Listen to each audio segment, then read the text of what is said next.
The second of Samuel, or according to the Greek Septuagint, the second of Kings. Chapter 1.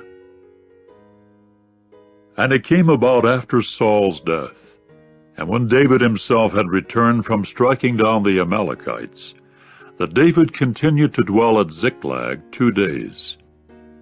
And it came about on the 3rd day that, look, a man was coming from the camp, from Saul, with his garments ripped apart, and dirt upon his head.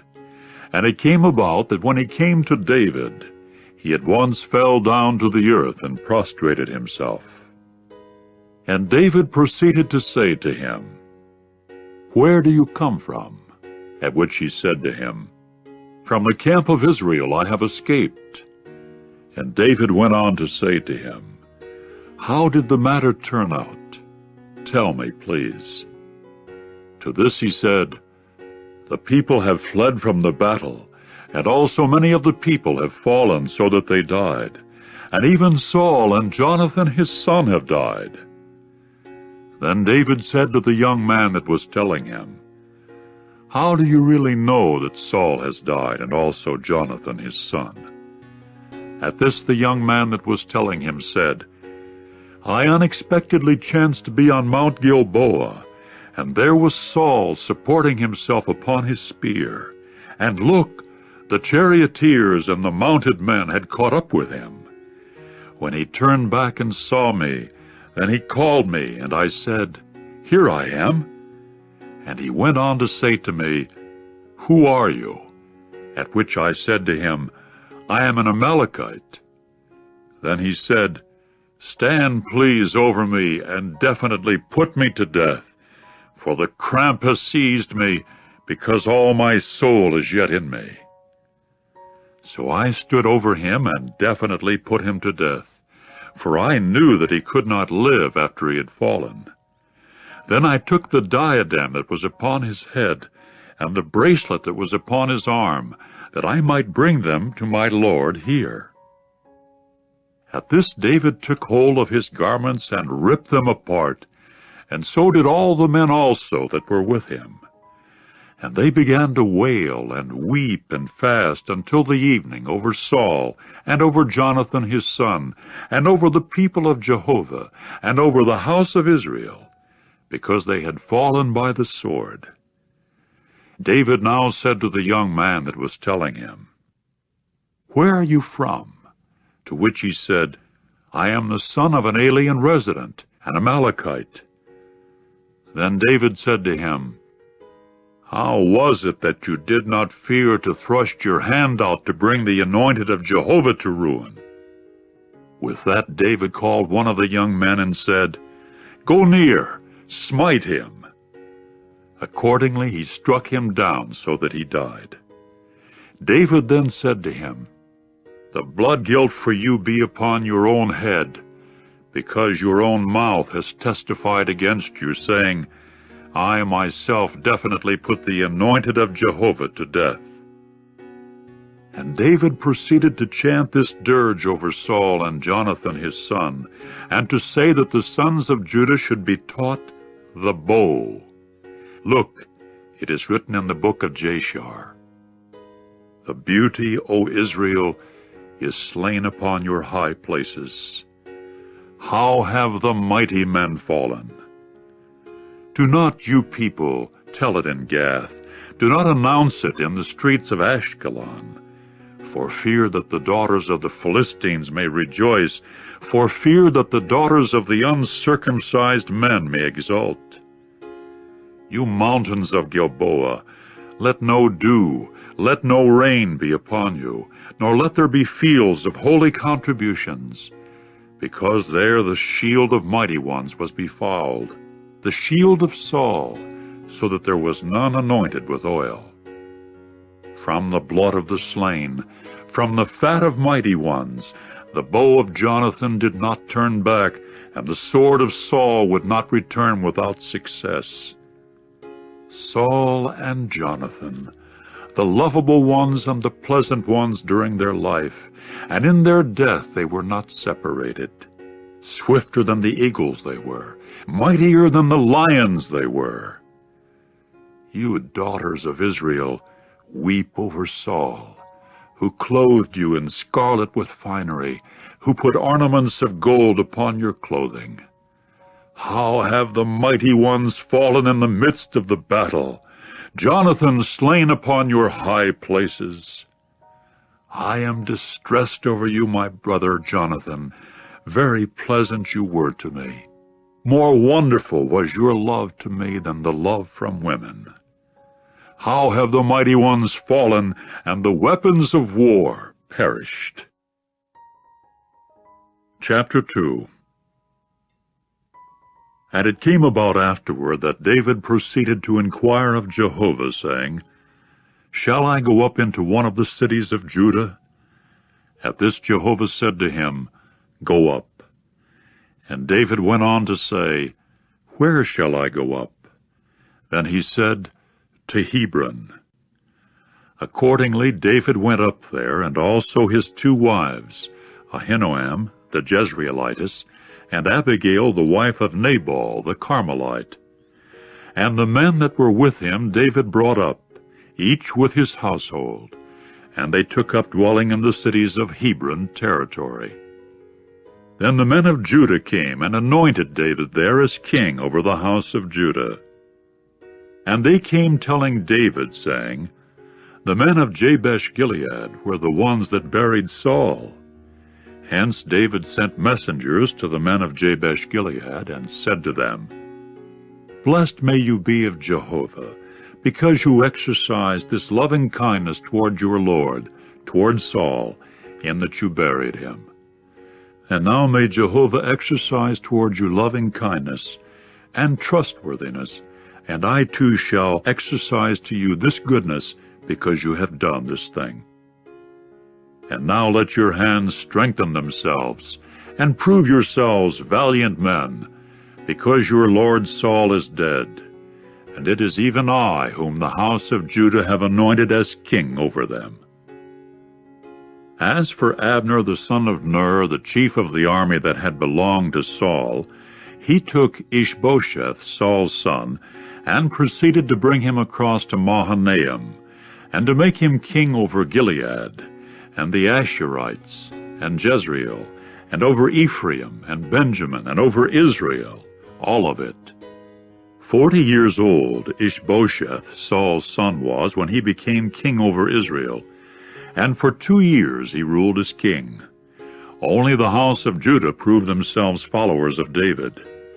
And the number of the days that David proved to be king in Hebron over the house of Judah came to be 7 years and 6 months. In time Abner the son of Ner and the servants of Ishbosheth, Saul's son, went out from Mahanaim to Gibeon. As for Joab, the son of Zeruiah, and the servants of David, they went out and later met together by the pool of Gibeon, and they kept sitting, these on this side of the pool, and those on that side of the pool. Finally Abner said to Joab, Let the young men rise up, please, and let them put on a combat before us. To this Joab said, Let them rise up. So they rose up and went across by number, 12 belonging to Benjamin, and Ishbosheth, Saul's son, and 12 from the servants of David. And they began grabbing hold of one another by the head, with the sword of each one in the side of the other, so that they fell down together. And that place came to be called Helkath-Hazurim, which is in Gibeon. And the fighting came to be extremely hard on that day, and Abner and the men of Israel were finally defeated before the servants of David. Now the 3 sons of Zeruiah happened to be there, Joab and Abishai and Asahel. And Asahel was swift on his feet like one of the gazelles that are in the open field. And Asahel went chasing after Abner, and he did not incline to go to the right or to the left from following Abner. At length Abner looked behind him and said, "Is this you, Asahel?" To which he said, "It is I." Then Abner said to him, "Veer to your right or to your left, and seize one of the young men as yours, and take what you strip off him as yours." And Asahel did not want to turn aside from following him. So Abner said to Asahel yet again, "Turn your course aside from following me. Why should I strike you down to the earth? How then could I raise my face to Joab, your brother?" But he kept refusing to turn aside, and Abner got to strike him in the abdomen with the butt end of the spear, so that the spear came out from his back, and he fell there and died where he was. And it came about that all those who came to the place where Asahel fell and then died would stand still. And Joab and Abishai went chasing after Abner. As the sun was setting, they themselves came to the hill of Ammah, which is in front of Giah on the way to the wilderness of Gibeon. And the sons of Benjamin went collecting together behind Abner, and they came to be one company and kept standing upon the top of one hill. And Abner began to call to Joab and say, "Is the sword going to eat endlessly? Do you not really know that bitterness is what will develop at last? How long then will it be before you say to the people to turn back from following their brothers?" At that Joab said, "As the true God is living, if you had not spoken, then only by the morning would the people have been withdrawn, each one from following his brother." Joab now blew the horn, and all the people came to a halt, and did not continue chasing after Israel any more, and they did not renew the fighting any more. As for Abner and his men, they marched through the Arabah all that night, and went crossing the Jordan and marching through the entire gully, and finally came to Mahanaim. As for Joab, he turned back from following Abner, and began to collect all the people together. And there were missing from the servants of David 19 men, and Asahel. And the servants of David, for their part, had struck down those of Benjamin and of the men of Abner. There were 360 men that died. And they proceeded to carry Asahel and bury him in the burial place of his father, which is at Bethlehem. Then Joab and his men went marching on all night long, and it became daylight for them at Hebron. Chapter 3. And the war between the house of Saul and the house of David came to be long drawn out, and David kept getting stronger, and the house of Saul kept declining more and more. Meantime, sons were born to David in Hebron, and his firstborn came to be Amnon, by Ahinoam the Jezreelitess, and his second was Chileab, by Abigail the wife of Nabal the Carmelite, and the third was Absalom, the son of Maacah, the daughter of Talmai, the king of Geshur. And the fourth was Adonijah, the son of Haggith, and the fifth was Shephatiah, the son of Abital, and the sixth was Ithream, by Eglah, David's wife. These were the ones born to David in Hebron. And it came about that while the war between the house of Saul and the house of David kept up, Abner himself was continually strengthening his position in the house of Saul. Now Saul had had a concubine whose name was Rizpah, the daughter of Aiah. Later Ishbosheth said to Abner, "Why was it that you had relations with the concubine of my father?"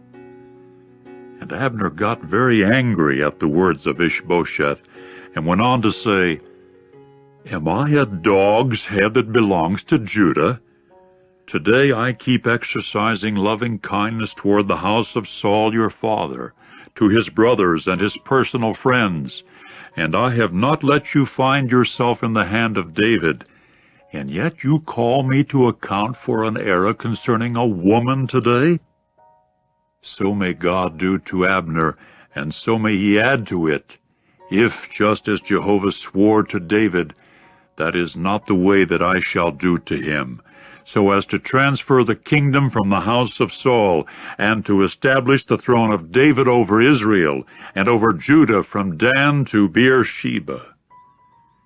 And he was not able to say one word more in reply to Abner, because of being afraid of him. Accordingly, Abner sent messengers to David on the spot, saying, "To whom does the land belong?" adding, "Do conclude your covenant with me, and look, my hand will be with you to turn to your side the whole of Israel." To this he said, "Good, I myself shall conclude a covenant with you. Only one thing there is that I am asking of you, saying, you may not see my face except first you bring Michal, Saul's daughter, when you come to see my face."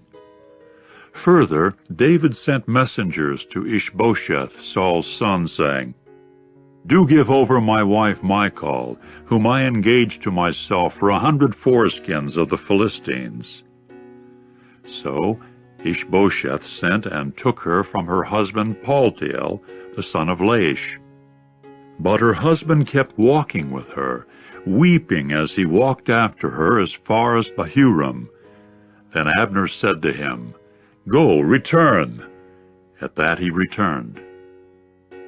Meanwhile there had come to be communication by Abner with the older men of Israel, saying, "Both yesterday and previously you proved yourselves seeking David as king over you. And now act, for Jehovah himself said to David, By the hand of David my servant I shall save my people Israel from the hand of the Philistines, and from the hand of all their enemies." Then Abner also spoke in the ears of Benjamin, after which Abner also went to speak in the ears of David at Hebron, all that was good in the eyes of Israel, and in the eyes of the whole house of Benjamin.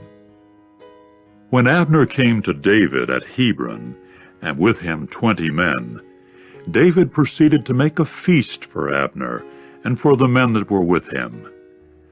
Then Abner said to David, "Let me rise up and go and collect all Israel together to my lord the king, that they may conclude a covenant with you, and you will certainly become king over all that your soul craves." So David sent Abner off, and he got on his way in peace.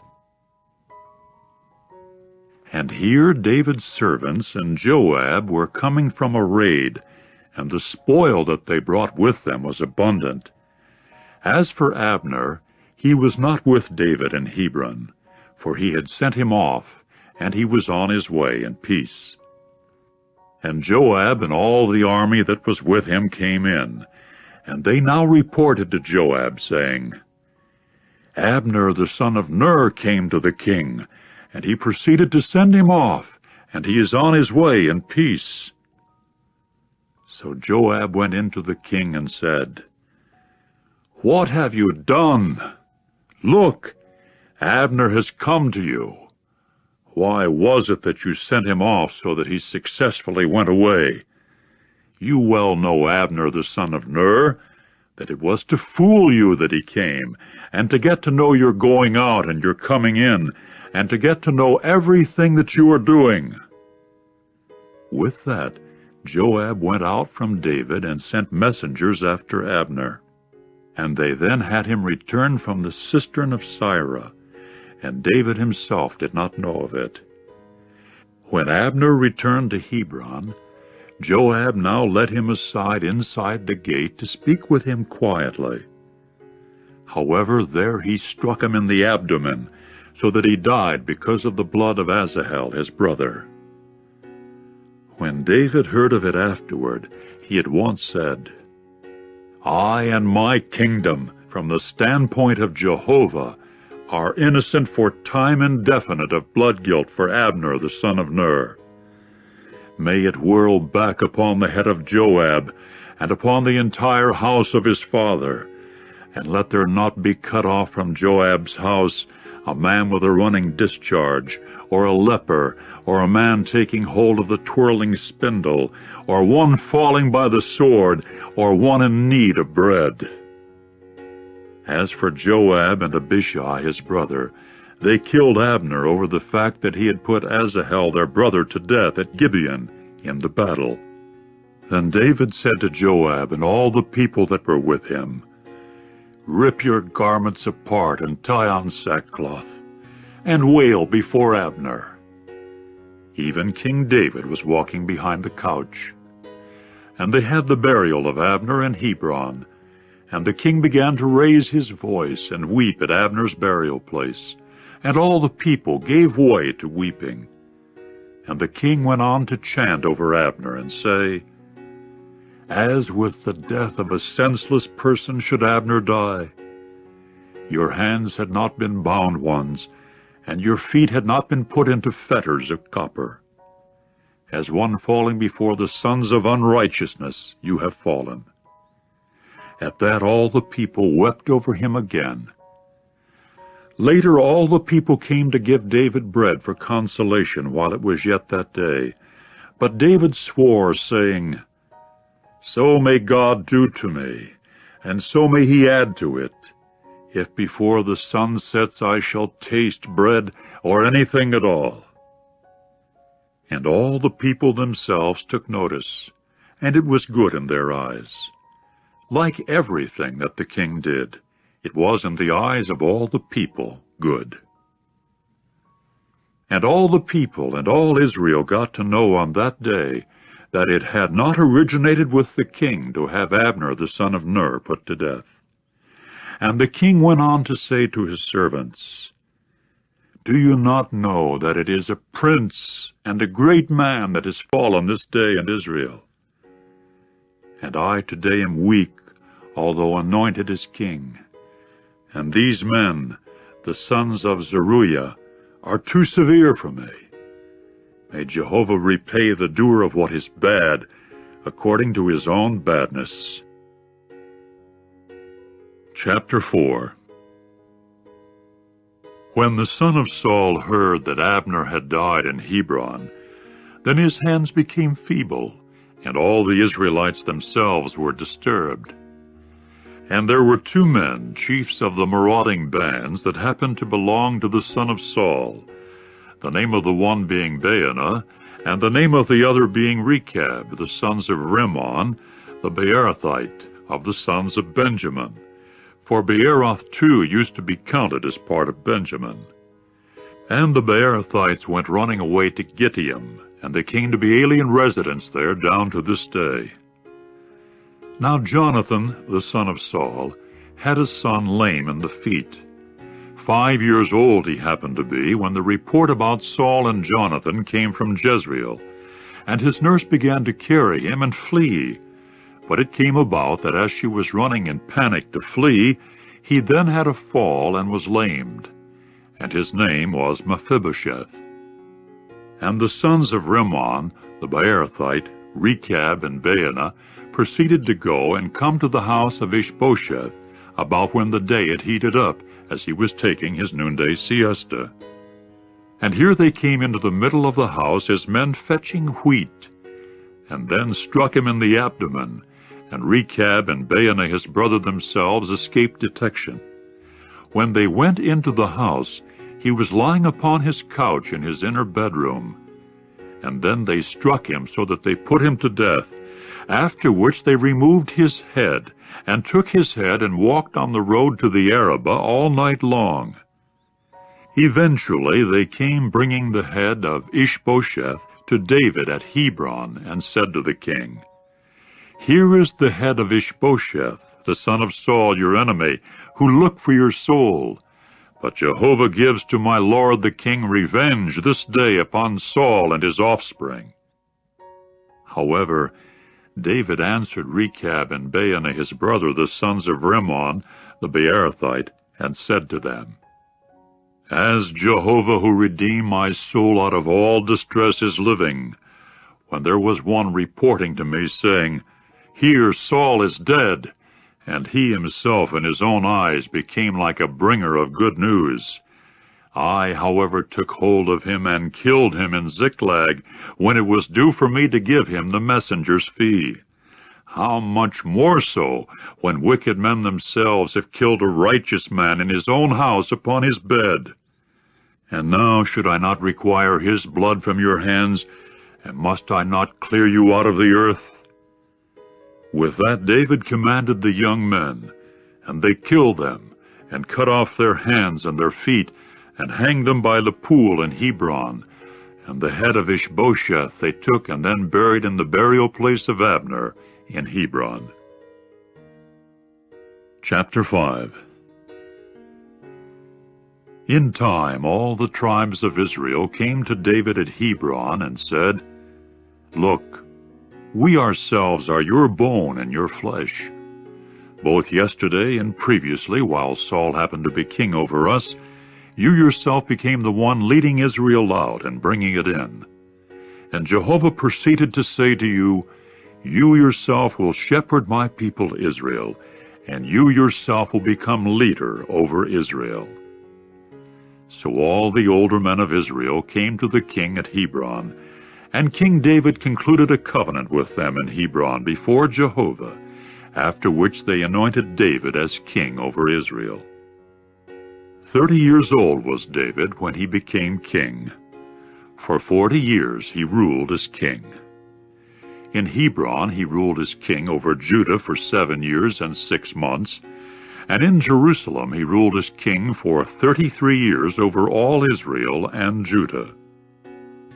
Consequently, the king and his men went to Jerusalem against the Jebusites inhabiting the land, and they began to say to David, "You will not come in here, but the blind and the lame ones will certainly turn you away," they thinking, "David will not come in here." Just the same, David proceeded to capture the stronghold of Zion, that is, the city of David. So David said on that day, "Anyone striking the Jebusites, let him, by means of the water tunnel, make contact with both the lame and the blind, hateful to the soul of David." That is why they say, "The blind one and the lame one will not come into the house." And David took up dwelling in the stronghold, and it came to be called the City of David. And David began to build all around from the mound and inward. Thus David went on getting greater and greater, and Jehovah the God of armies was with him. And Hiram the king of Tyre proceeded to send messengers to David, and also cedar trees, and workers in wood, and workers in stone for walls, and they began to build a house for David. And David came to know that Jehovah had firmly established him as king over Israel, and that he had exalted his kingdom for the sake of his people, Israel. Meantime, David went on taking more concubines and wives out of Jerusalem after he came from Hebron, and more sons and daughters continued to be born to David. And these are the names of those born to him in Jerusalem: Shammua, and Shobab, and Nathan, and Solomon, and Ibhar, and Elishua, and Nepheg, and Japhiah, and Elishama, and Eliada, and Eliphelet. And the Philistines got to hear that they had anointed David as king over Israel. At that all the Philistines came up to look for David. When David heard of it, then he went down to the place hard to approach. And the Philistines, for their part, came in and kept tramping about in the low plain of Rephaim. And David began to inquire of Jehovah, saying, "Shall I go up against the Philistines? Will you give them into my hand?" At this Jehovah said to David, "Go up, for I shall without fail give the Philistines into your hands." So David came to Baal-perazim, and David got to strike them down there. At that he said, "Jehovah has broken through my enemies ahead of me, like a gap made by waters." That is why he called the name of that place Baal-perazim. Consequently, they left their idols there, and so David and his men took them away. Later the Philistines came up once again and tramped about in the low plain of Rephaim. At that David inquired of Jehovah, but he said, "You must not go up. Go around to the rear of them, and you must come against them in front of the beka bushes. And let it occur that when you hear the sound of a marching in the tops of the beka bushes, at that time you act with decision, because at that time Jehovah will have gone out ahead of you to strike down the camp of the Philistines." Accordingly David did that way, just as Jehovah had commanded him, and he went striking down the Philistines from Geba to as far as Gezer. Chapter 6. And David proceeded again to gather all the choice men in Israel, 30,000. Then David and all the people that were with him rose up and went to Baale-Judah, to bring up from there the ark of the true God, where a name is called on, the name of Jehovah of armies, sitting on the cherubs. However, they had the ark of the true God ride upon a new wagon, that they might carry it from the house of Abinadab, which was on the hill. And Uzzah and Ahio, the sons of Abinadab, were leading the new wagon. So they carried it from Abinadab's house, which was on the hill, with the ark of the true God, and Ahio was walking ahead of the ark. And David and all the house of Israel were celebrating before Jehovah with all sorts of instruments of juniper wood, and with harps, and with stringed instruments, and with tambourines, and with sistrums, and with cymbals. And they came gradually as far as the threshing floor of Nachon. And Uzzah now thrust his hand out to the ark of the true God, and grabbed hold of it, for the cattle nearly caused an upset. At that Jehovah's anger blazed against Uzzah, and the true God struck him down there for the irreverent act, so that he died there close by the ark of the true God. And David became angry over the fact that Jehovah had broken through in a rupture against Uzzah, and that place came to be called Perez Uzzah down to this day. And David became afraid of Jehovah on that day, and began to say, "How will the ark of Jehovah come to me?" And David was not willing to remove the ark of Jehovah to him at the city of David. So David had it carried aside to the house of Obed-Edom the Gittite. And the ark of Jehovah kept dwelling at the house of Obed-Edom the Gittite 3 months. And Jehovah kept blessing Obed-Edom and all his household. Finally the report was made to King David, saying, "Jehovah has blessed the house of Obed-Edom and all that is his on account of the ark of the true God." At that David proceeded to go and bring the ark of the true God out of the house of Obed-Edom up to the city of David with rejoicing. And it came about that when the carriers of the ark of Jehovah had marched 6 steps, he immediately sacrificed a bull and a fatling. And David was dancing around before Jehovah with all his power, all the while David being girded with an ephod of linen. And David and all the house of Israel were bringing up the ark of Jehovah with joyful shouting and sound of horn. And it occurred that when the ark of Jehovah came into the city of David, Michal, Saul's daughter, herself looked down through the window and got to see King David leaping and dancing around before Jehovah, and she began to despise him in her heart. So they brought the ark of Jehovah in and set it in its place inside the tent that David had pitched for it. After which David offered up burnt sacrifices and communion sacrifices before Jehovah. When David was finished with offering up the burnt sacrifices and the communion sacrifices, he then blessed the people in the name of Jehovah of armies. Further, he apportioned to all the people, to the whole crowd of Israel, man as well as woman, to each one a ring-shaped cake of bread, and a date cake, and a raisin cake, after which all the people went each to his own house. David now returned to bless his own household, and Michal, Saul's daughter, came on out to meet David, and then said, "How glorious the king of Israel made himself today, when he uncovered himself today to the eyes of the slave girls of his servants, just as one of the empty-headed men uncovers himself outright." At this David said to Michal, "It was before Jehovah, who chose me rather than your father and all his household, to put me in command as leader over Jehovah's people Israel. And I will celebrate before Jehovah. And I will make myself even more lightly esteemed than this, and I will become low in my eyes. And with the slave girls whom you mention, with them I am determined to glorify myself." So as regards Michal, Saul's daughter, she came to have no child down to the day of her death. Chapter 7. And it came about that when the king dwelt in his own house, and Jehovah himself had given him rest from all his enemies round about, then the king said to Nathan the prophet, "See now, I am dwelling in a house of cedars, while the ark of the true God is dwelling in the middle of tent cloths."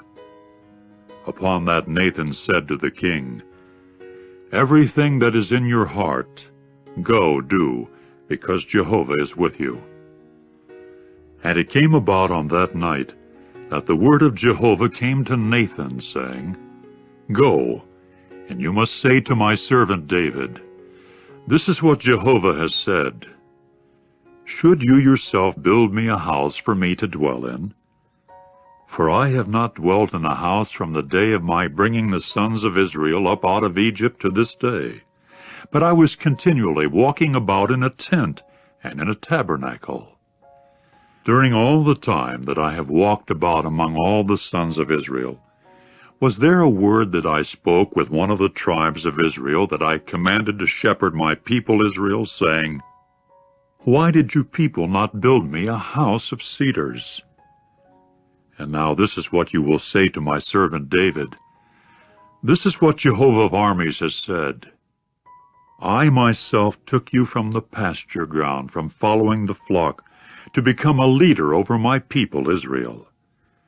And I shall prove to be with you wherever you do go, and I will cut off all your enemies from before you, and I shall certainly make for you a great name, like the name of the great ones that are in the earth.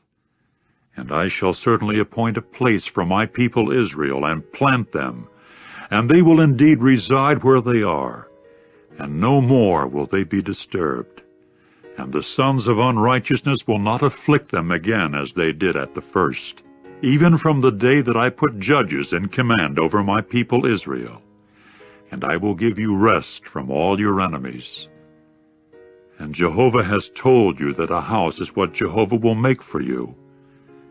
When your days come to the full, and you must lie down with your forefathers, then I shall certainly raise up your seed after you, which will come out of your inward parts, and I shall indeed firmly establish his kingdom. He is the one that will build a house for my name, and I shall certainly establish the throne of his kingdom firmly to time indefinite. I myself shall become his father, and he himself will become my son.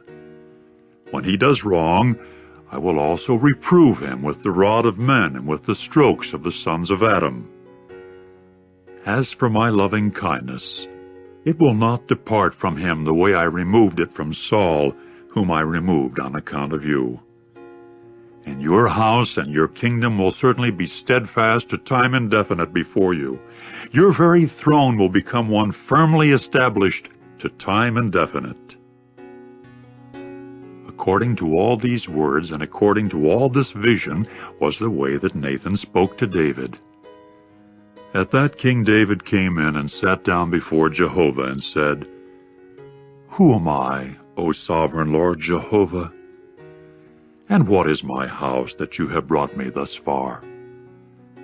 As though this should even be something little in your eyes, O sovereign Lord Jehovah. Yet you also speak respecting the house of your servant down to a distant future time. And this is the law given for mankind, O sovereign Lord Jehovah. And what more can David add and speak to you, when you yourself know your servant well, O sovereign Lord Jehovah? For the sake of your word, and in agreement with your own heart, you have done all these great things to cause your servant to know them. That is why you are indeed great, O sovereign Lord Jehovah. For there is no other like you, and there is no God except you, among all of whom we have heard with our ears.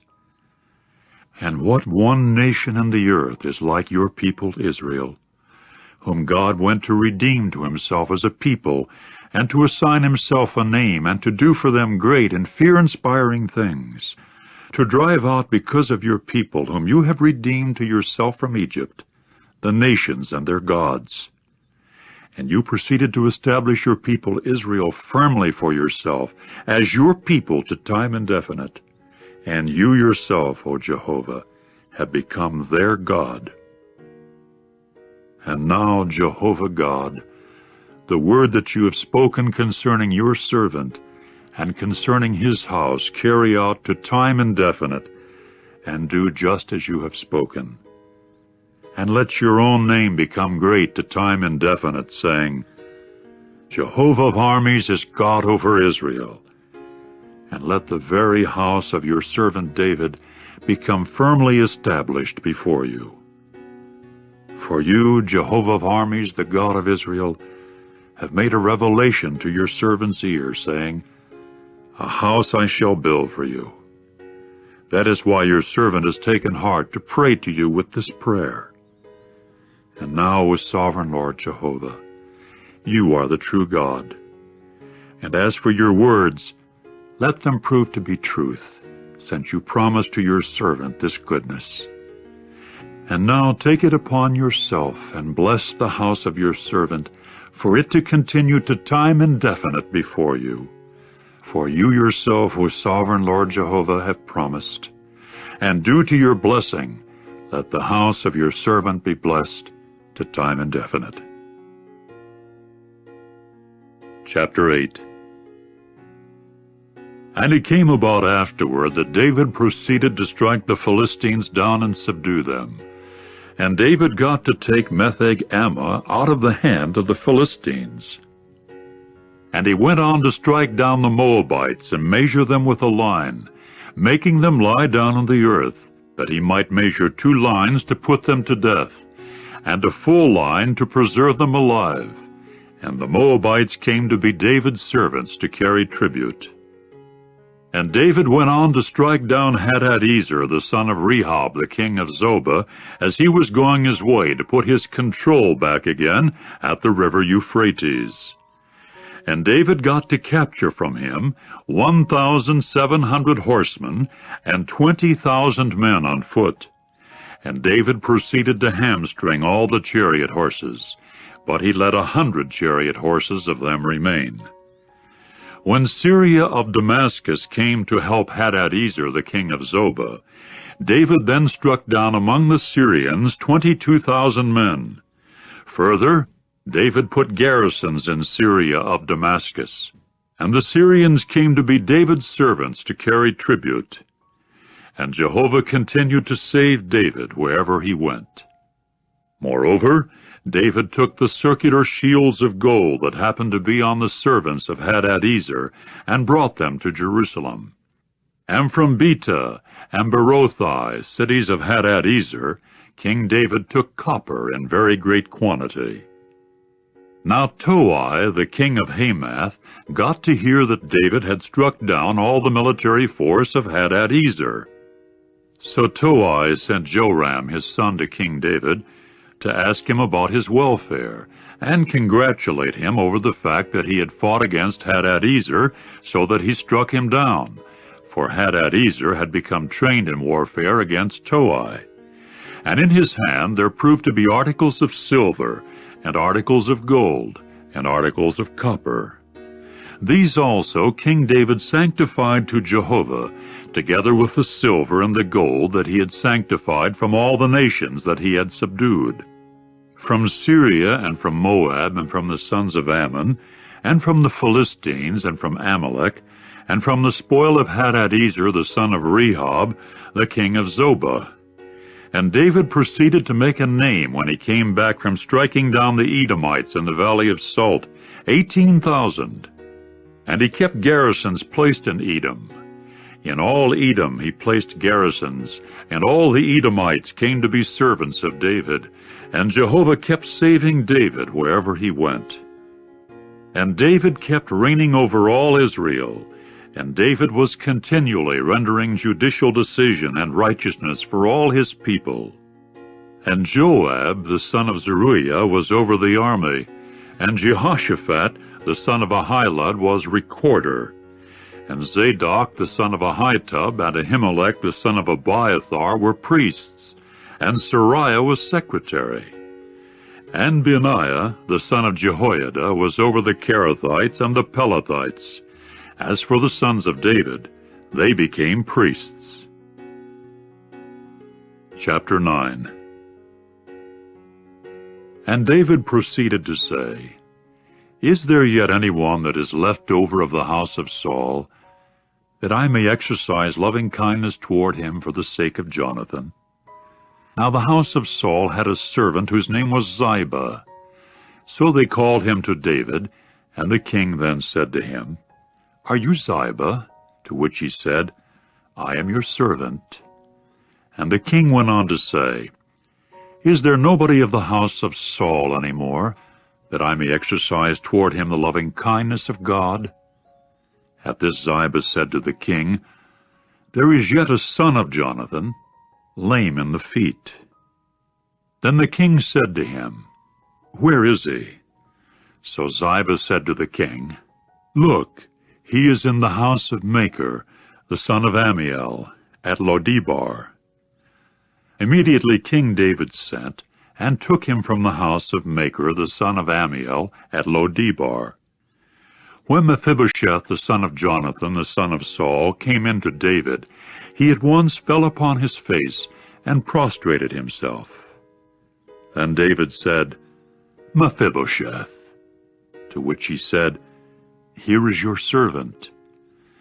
And David went on to say to him, Do not be afraid, for without fail I shall exercise loving kindness toward you for the sake of Jonathan your father. And I must return to you all the field of Saul your grandfather, and you yourself will eat bread at my table constantly. At that he prostrated himself and said, What is your servant, that you have turned your face to the dead dog such as I am? The king now called Ziba, Saul's attendant, and said to him, Everything that had come to belong to Saul, and to all his house, I do give to the grandson of your master. And you must cultivate the ground for him, you and your sons and your servants, and you must do the gathering in, and it must serve as food for those belonging to the grandson of your master, and they must eat. But Mephibosheth himself, the grandson of your master, will eat bread at my table constantly. Now Ziba had 15 sons and 20 servants. So Ziba said to the king, In accord with all that my lord the king commands for his servant is the way that your servant will do. But Mephibosheth is eating at my table like one of the sons of the king. Now Mephibosheth had a young son whose name was Micah, and all those dwelling in the house of Ziba were servants to Mephibosheth. And Mephibosheth himself was dwelling in Jerusalem, for it was constantly at the table of the king that he was eating, and he was lame in both of his feet. Chapter 10. And it came about afterward that the king of the sons of Ammon came to die, and Hanun his son began to reign instead of him. At this David said, I shall exercise loving kindness toward Hanun the son of Nahash, just as his father exercised loving kindness toward me. Accordingly David sent by means of his servants to comfort him over his father, and the servants of David proceeded to come into the land of the sons of Ammon. However, the princes of the sons of Ammon said to Hanun their lord, "Is David honoring your father in your eyes, in that he has sent to you comforters? Is it not for the sake of searching through the city, and to spy it out, and to overthrow it, that David has sent his servants to you?" So Hanun took the servants of David, and shaved off half their beards, and cut their garments in half to their buttocks, and sent them away. Later people reported it to David, and he at once sent to meet them, because the men had come to feeling very humiliated. And the king went on to say, "Dwell in Jericho until your beards grow abundantly. Then you must return." In time, the sons of Ammon saw that they had become foul-smelling to David. And the sons of Ammon proceeded to send and hire Syrians of Beth-rehob, and Syrians of Zobah, 20,000 men on foot, and the king of Maacah 1,000 men, and Ishtob 12,000 men. When David heard of it, then he sent Joab and all the army and the mighty men. And the sons of Ammon began to go out and draw up in battle formation at the entrance of the gate. Also the Syrians of Zobah, and of Rehob, and Ishtob, and Maacah by themselves in the open field. When Joab saw that the battle charges had come to be against him from the front and from the rear, he at once chose some of all the choice men in Israel, and drew them up in formation to meet the Syrians. And the rest of the people he gave into the hand of Abishai his brother, that he might draw them up in formation to meet the sons of Ammon. And he went on to say, "If the Syrians become too strong for me, then you must serve as a salvation for me. But if the sons of Ammon themselves become too strong for you, I must also come to save you. Be strong, that we may show ourselves courageous in behalf of our people, and in behalf of the cities of our God. And as for Jehovah, he will do what is good in his own eyes." Then Joab and the people that were with him advanced to the battle against the Syrians, and they went fleeing from before him. As for the sons of Ammon, they saw that the Syrians had fled, and they took to flight from before Abishai, and hence came into the city. After that Joab returned from the sons of Ammon, and came to Jerusalem. When the Syrians saw that they had been defeated before Israel, they proceeded to gather themselves together. So Hadadezer sent and brought out the Syrians that were in the region of the river. And then they came to Helam, with Shobach the chief of the army of Hadadezer before them. When the report was made to David, he immediately gathered all Israel and crossed the Jordan and came to Helam. The Syrians now drew up in formation to meet David, and began to fight against him. And the Syrians took to flight from before Israel, and David got to kill of the Syrians 700 charioteers and 40,000 horsemen. And Shobach, the chief of their army, he struck down so that he died there. When all the kings, the servants of Hadadezer, saw that they had been defeated before Israel, they promptly made peace with Israel, and began to serve them. And the Syrians were afraid to try saving the sons of Ammon any more. Chapter 11. And it came about at the return of the year, at the time that kings sally forth, that David proceeded to send Joab and his servants with him and all Israel, that they might bring the sons of Ammon to ruin, and lay siege to Rabbah, while David was dwelling in Jerusalem. And it came about, at the time of evening, that David proceeded to rise from his bed, and walk about on the rooftop of the king's house. And from the rooftop he caught sight of a woman bathing herself, and the woman was very good in appearance. Then David sent and inquired about the woman, and someone said, "Is this not Bathsheba, the daughter of Eliam, the wife of Uriah the Hittite?" After that David sent messengers that he might take her. So she came in to him, and he lay down with her, while she was sanctifying herself from her uncleanness. Later she returned to her house. And the woman became pregnant. Consequently she sent and told David and said, "I am pregnant." At this David sent to Joab, saying, "Send to me Uriah the Hittite." So Joab sent Uriah to David. When Uriah came to him, David began to ask how Joab was getting along, and how the people were getting along, and how the war was getting along. Finally David said to Uriah, "Go down to your house and bathe your feet." Accordingly Uriah went out from the king's house, and the king's courtesy gift went out following him. However, Uriah lay down at the entrance of the king's house with all the other servants of his lord, and he did not go down to his own house. So they told David, saying, "Uriah did not go down to his own house." Upon that David said to Uriah, "It is from a journey that you have come in, is it not? Why have you not gone down to your own house?" At this Uriah said to David, "The ark and Israel and Judah are dwelling in booths, and my lord Joab and the servants of my lord are camping on the face of the field, and shall I go into my own house to eat and drink and to lie down with my wife? As you are living and as your soul is living, I shall not do this thing."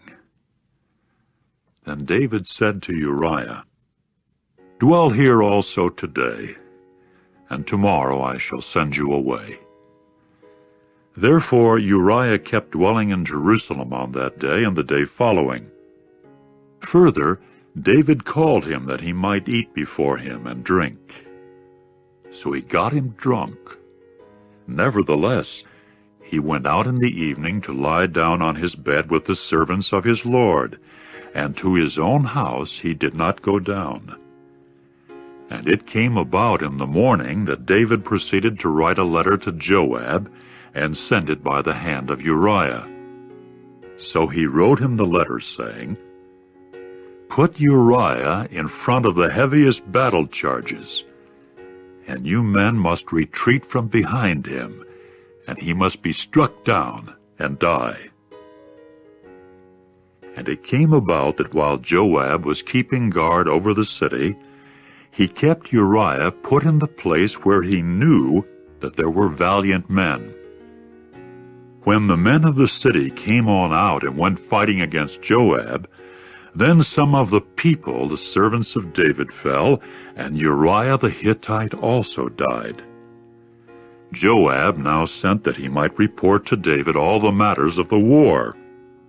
And he went on to command the messenger, saying, "As soon as you finish speaking to the king about all the matters of the war, then it must occur that if the rage of the king comes up, and he does say to you, 'Why did you have to go so near to the city to fight? Did you men not know that they would shoot from on top of the wall? Who was it that struck down Abimelech, the son of Jerubbesheth?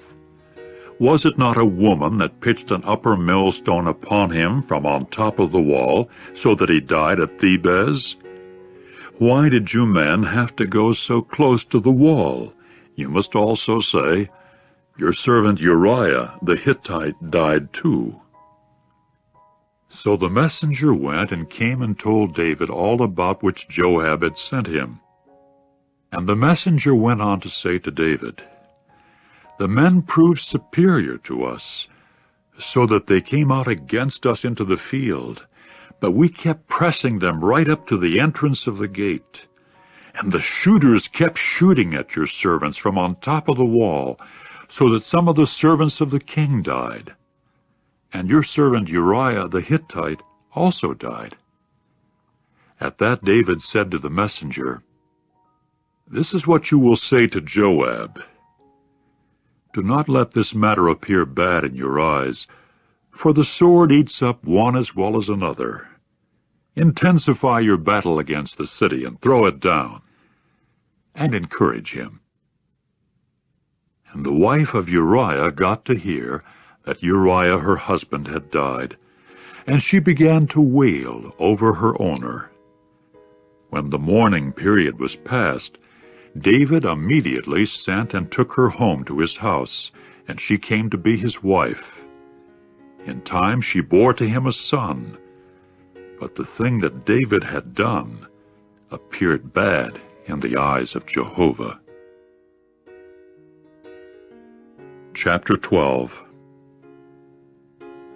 And Jehovah proceeded to send Nathan to David. So he came in to him and said to him, "There were 2 men that happened to be in one city, the one rich and the other of little means. The rich man happened to have very many sheep and cattle, but the man of little means had nothing but one female lamb, a small one, that he had bought. And he was preserving it alive, and it was growing up with him and with his sons all together. From his morsel it would eat, and from his cup it would drink, and in his bosom it would lie, and it came to be as a daughter to him. After a while a visitor came to the rich man, but he spared taking some from his own sheep and his own cattle to get such ready for the traveler that had come in to him. So he took the female lamb of the man of little means, and got it ready for the man that had come in to him. At this David's anger grew very hot against the man, so that he said to Nathan, "As Jehovah is living, the man doing this deserves to die.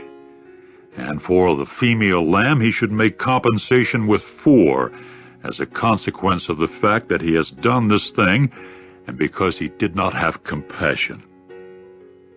Then Nathan said to David, "You yourself are the man. This is what Jehovah the God of Israel has said. I myself anointed you as king over Israel, and I myself delivered you out of the hand of Saul. And I was willing to give you the house of your Lord and the wives of your Lord into your bosom, and to give you the house of Israel and of Judah. And if it were not enough, I was willing to add to you things like these as well as other things. Why did you despise the word of Jehovah by doing what is bad in his eyes? Uriah the Hittite you struck down with the sword, and his wife you took as your wife, and him you killed by the sword of the sons of Ammon. And now a sword will not depart from your own house to time indefinite, as a consequence of the fact that you despised me, so that you took the wife of Uriah the Hittite to become your wife. This is what Jehovah has said. Here I am raising up against you calamity out of your own house, and I will take your wives under your own eyes, and give them to your fellow man, and he will certainly lie down with your wives under the eyes of this son. Whereas you yourself acted in secret, I, for my part, shall do this thing in front of all Israel, and in front of the sun." David now said to Nathan, "I have sinned against Jehovah." At this Nathan said to David, "Jehovah in turn does let your sin pass by. You will not die. Notwithstanding this, because you have unquestionably treated Jehovah with disrespect by this thing, also the son himself, just born to you, will positively die." Then Nathan went to his own house. And Jehovah proceeded to deal a blow to the child that the wife of Uriah had borne to David, so that it took sick. And David began to seek the true God in behalf of the boy. And David went on a strict fast, and came in and spent the night, and lay down on the earth. So the older men of his house stood up over him to raise him up from the earth, but he did not consent, and did not take bread in company with them. And it came about on the 7th day that the child gradually died. And the servants of David were afraid to tell him that the child had died, for they said, "Look, while the child continued alive, we did speak to him, and he did not listen to our voice. So how can we say to him, 'The child has died'? Then he will certainly do something bad." When David got to see that his servants were whispering together, David began to discern that the child had died.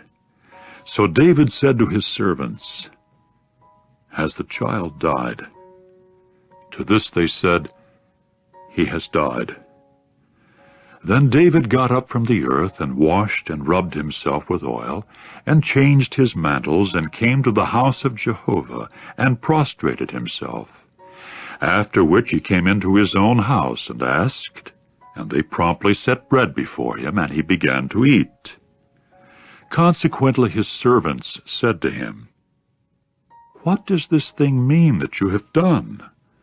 For the sake of the child while alive you fasted, and kept weeping, and just as soon as the child had died, you got up and began to eat bread."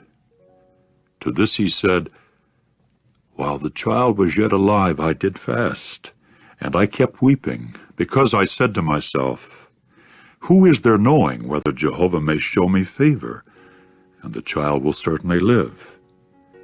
Now that he has died, why is it I am fasting? Am I able to bring him back again? I am going to him, but as for him, he will not return to me.'" And David began to comfort Bathsheba his wife. Further he came in to her, and lay down with her. In time she bore a son, and his name came to be called Solomon. And Jehovah himself did love him.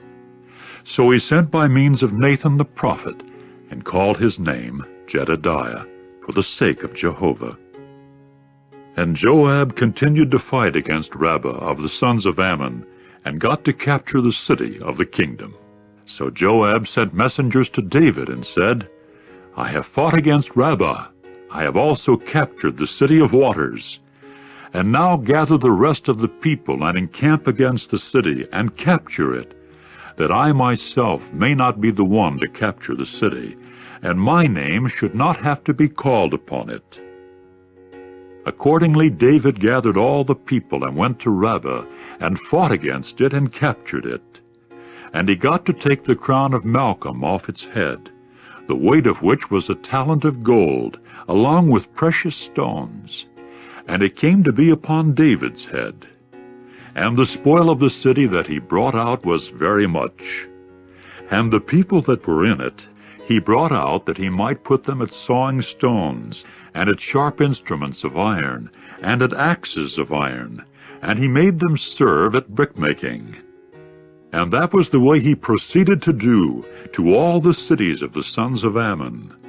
Finally David and all the people returned to Jerusalem. Chapter 13.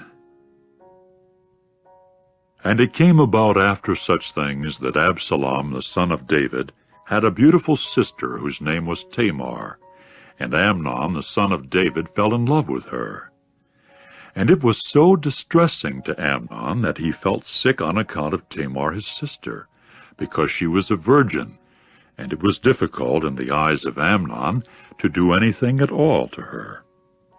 Now Amnon had a companion whose name was Jehonadab, the son of Shimeah, David's brother, and Jehonadab was a very wise man. So he said to him, "Why are you, the son of the king, so downcast as this morning by morning? Will you not tell me?" At this Amnon said to him, "With Tamar, the sister of Absalom my brother, I am in love." Upon that Jehonadab said to him, "Lie down on your bed and play sick, and your father will certainly come to see you, and you must say to him, 'Please, let Tamar my sister come in and give me bread as a patient, and she will have to make the bread of consolation under my eyes, in order that I may see it, and I shall have to eat from her hand." Accordingly, Amnon lay down and played sick, and so the king came in to see him.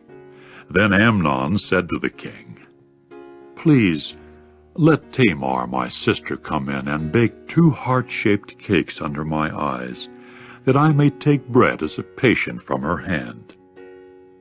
At that David sent to Tamar at the house, saying, "Go please to the house of Amnon your brother, and make the bread of consolation for him." So Tamar went to the house of Amnon her brother while he was lying down. Then she took the flour dough and kneaded it, and made the cakes under his eyes, and cooked the heart-shaped cakes. Finally she took the deep pan and poured it out before him. But Amnon refused to eat and said, "Have everybody go out from me." Then everybody went out from him. Amnon now said to Tamar, "Bring the bread of consolation to the interior room, that I may take it as a patient from your hand." So Tamar took the heart-shaped cakes that she had made, and brought them in to Amnon her brother in the interior room. When she came near to him for him to eat, he at once grabbed hold of her and said to her, "Come, lie down with me, my sister." However, she said to him, "No, my brother, do not humiliate me, for it is not usual to do that way in Israel. Do not do this disgraceful folly. And where shall I cause my reproach to go? And you will become like one of the senseless men in Israel. And now speak, please, to the king, for he will not withhold me from you." And he did not consent to listen to her voice, but used strength superior to hers, and humiliated her, and lay down with her. And Amnon began hating her with a very great hatred, because the hatred with which he hated her was greater than the love with which he had loved her, so that Amnon said to her, "Get up, go away." At this she said to him, "No, my brother, for this badness in sending me away is greater than the other that you have done with me." And he did not consent to listen to her.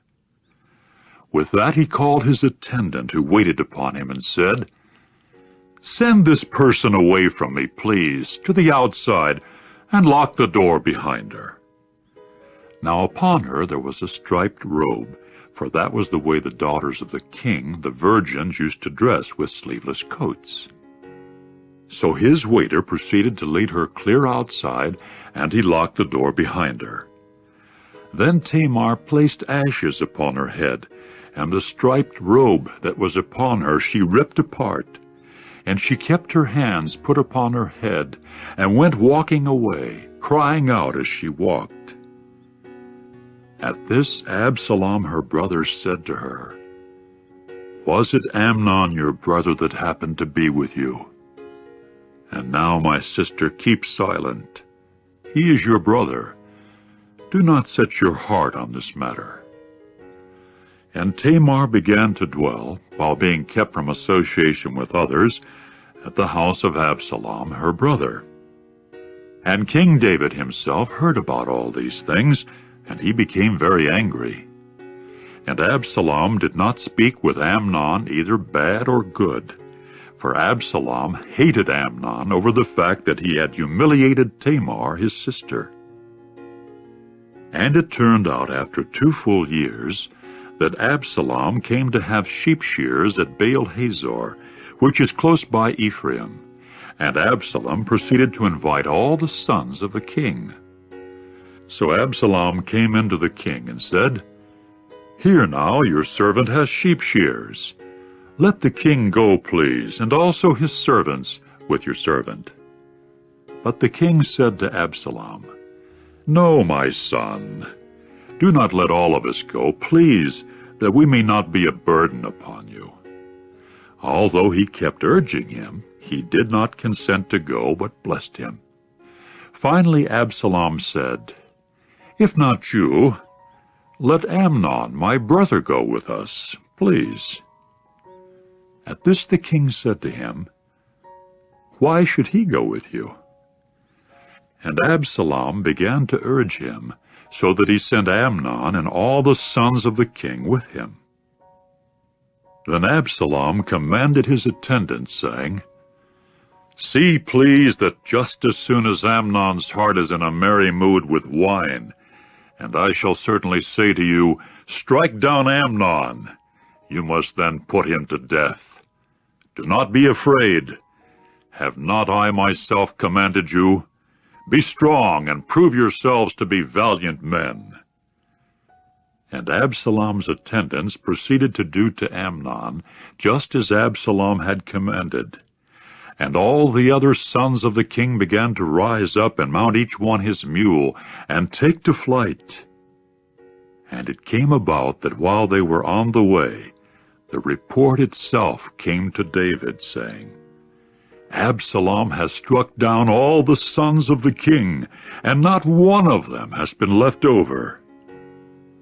At this the king got up and ripped his clothes apart and lay upon the earth, and all his servants were standing by with their garments ripped apart.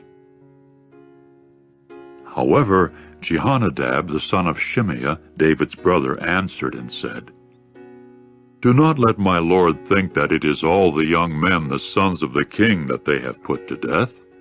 For it is Amnon alone that has died, because at the order of Absalom it has occurred as something appointed from the day that he humiliated Tamar his sister. And now do not let my lord the king take to his heart the words, saying, 'All the king's sons themselves have died,' but it is Amnon alone that has died." Meantime, Absalom went running away. Later the young man, the watchman, raised his eyes and saw, and look, there were many people coming from the road behind him by the mountainside. At this Jehonadab said to the king, "Look, the king's sons themselves have come in accord with the word of your servant, so it has taken place." And it came about that as soon as he finished speaking, here the king's sons themselves came in, and they began to raise their voice and weep, and even the king and all his servants wept with a very great weeping. As for Absalom, he ran off that he might go to Talmai, the son of Ammihud, the king of Geshur. And David continued to mourn over his son all the days. As for Absalom, he ran off and made his way to Geshur, and he came to be there 3 years. Finally the soul of David the king longed to go out to Absalom, for he had comforted himself concerning Amnon, because he was dead. Chapter 14. Now Joab, the son of Zeruiah, came to know that the king's heart was toward Absalom. Accordingly Joab sent to Tekoa, and took from there a wise woman, and said to her, "Go in mourning, please, and dress yourself, please, with garments of mourning, and do not rub yourself with oil. And you must become like a woman here who has been mourning many days over someone dead. And you must come in to the king and speak to him a word like this." With that, Joab put the words in her mouth. And the Tekoite woman proceeded to come in to the king, and fall upon her face to the earth, and prostrate herself, and say, "Do save, O king." At this the king said to her, "What is the matter with you?" To this she said, "For a fact I am a widowed woman, now that my husband is dead. And your maidservant had 2 sons, and the 2 of them began to struggle with each other in the field, while there was no deliverer to part them. Finally the one struck the other down, and put him to death.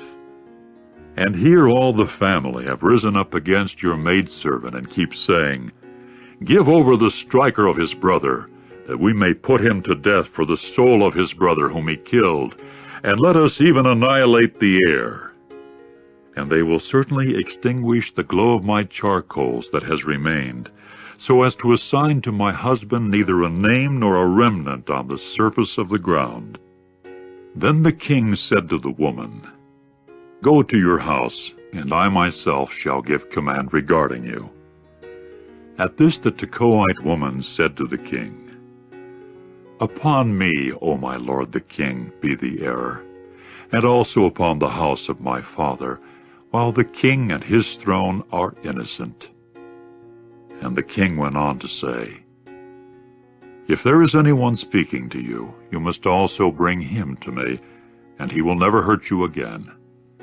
But she said, "Let the king please remember Jehovah your God, that the avenger of blood may not be continually causing ruin, and that they may not annihilate my son."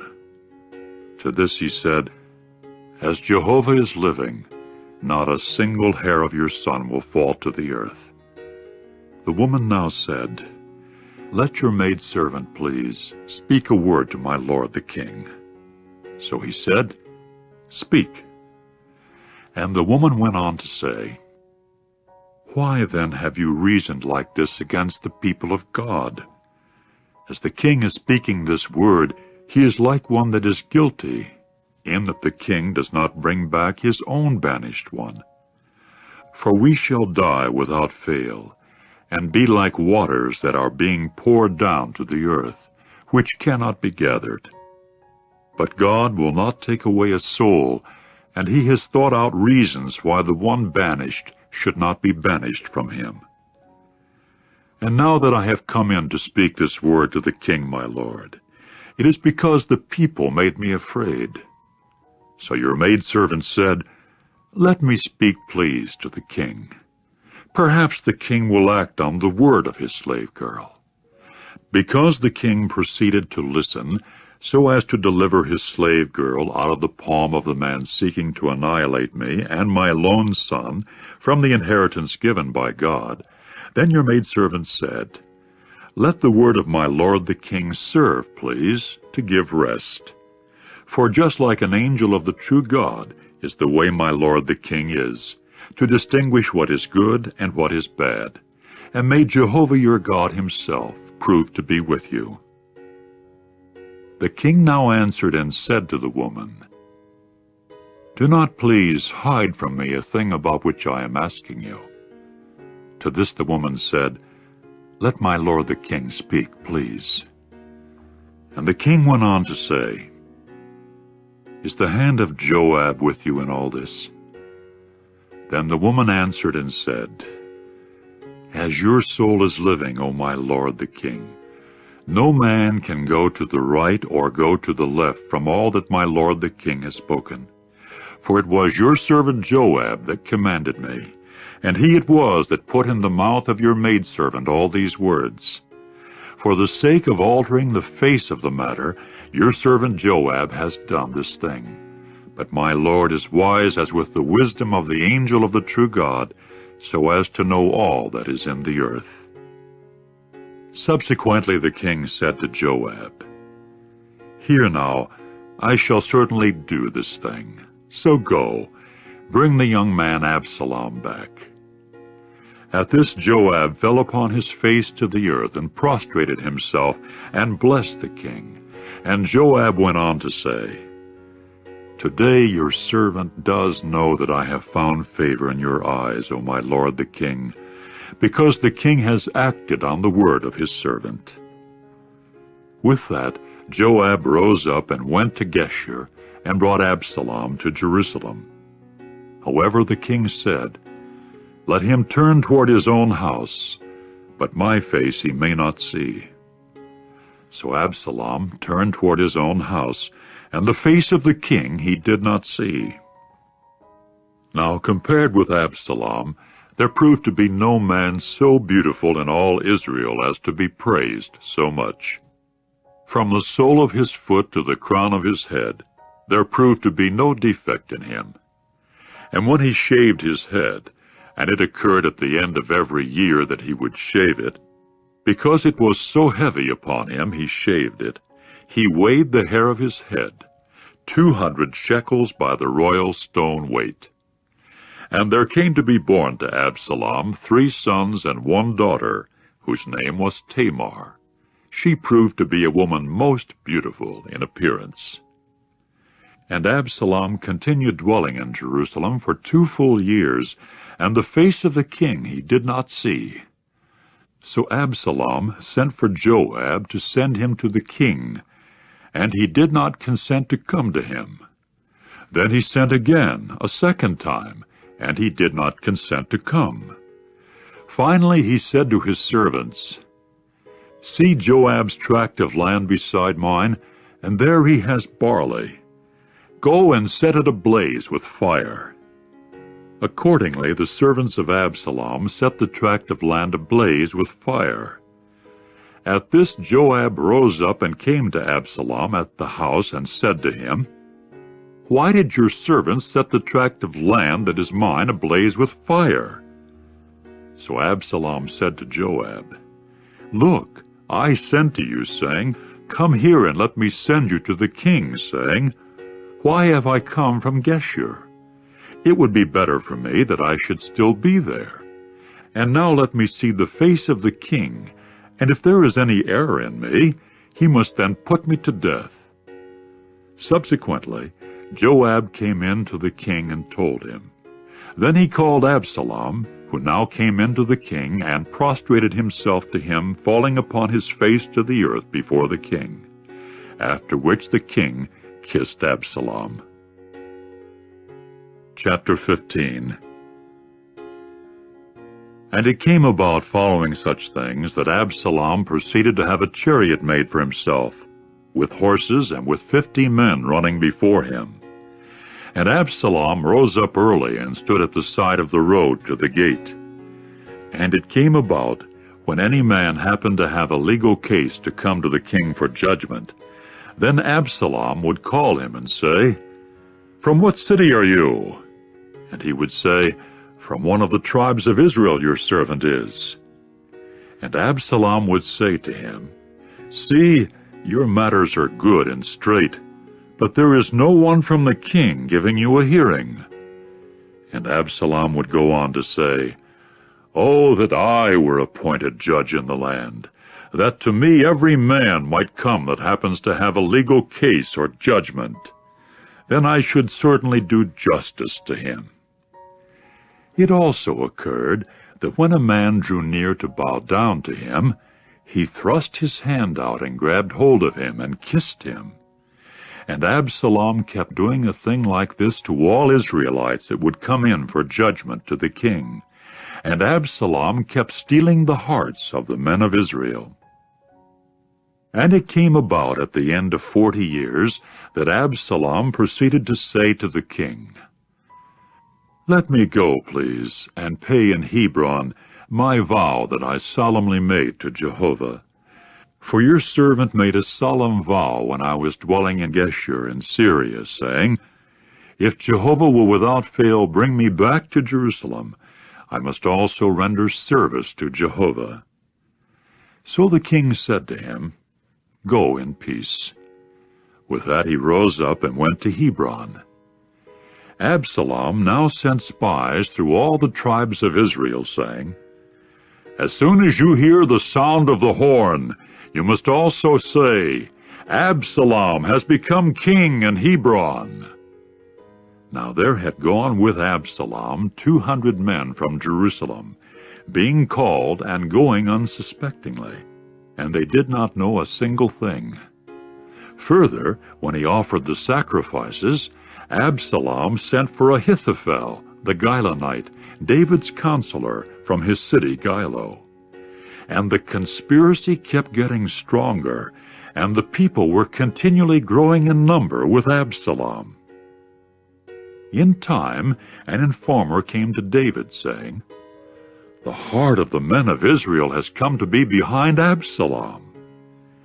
At once David said to all his servants that were with him in Jerusalem, 'Get up, and let us run away, for there will prove to be no escaping for us because of Absalom.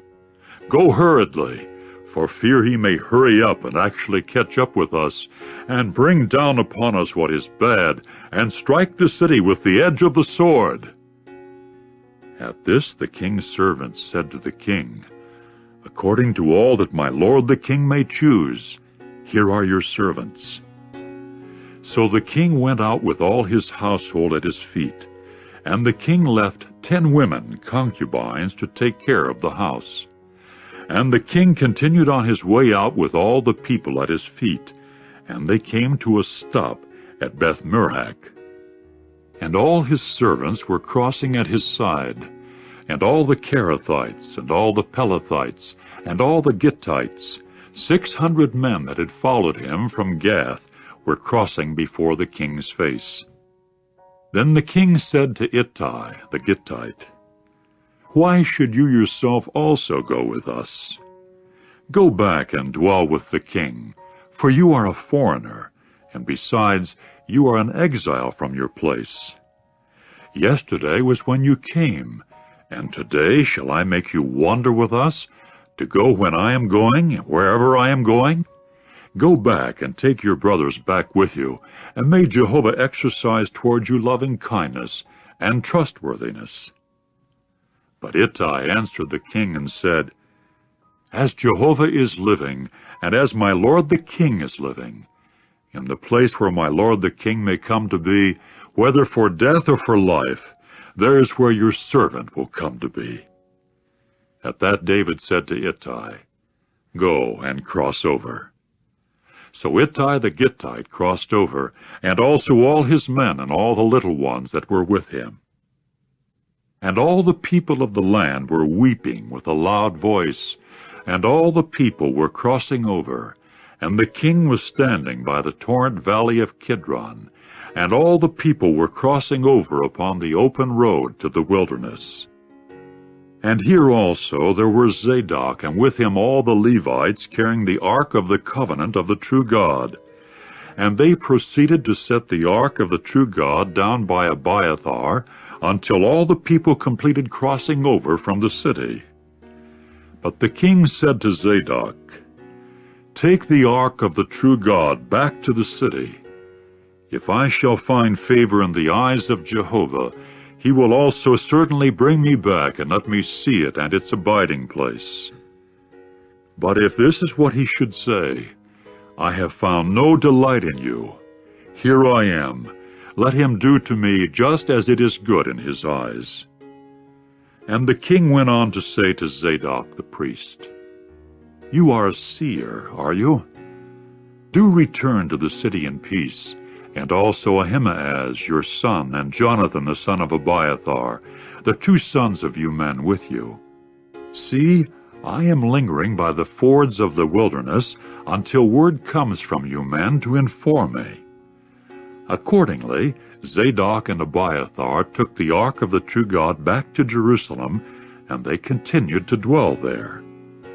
And David was going up by the ascent of the Olives, weeping as he went up, with his head covered, and he was walking barefoot, and all the people that were with him covered each one his head, and they went up weeping as they went up.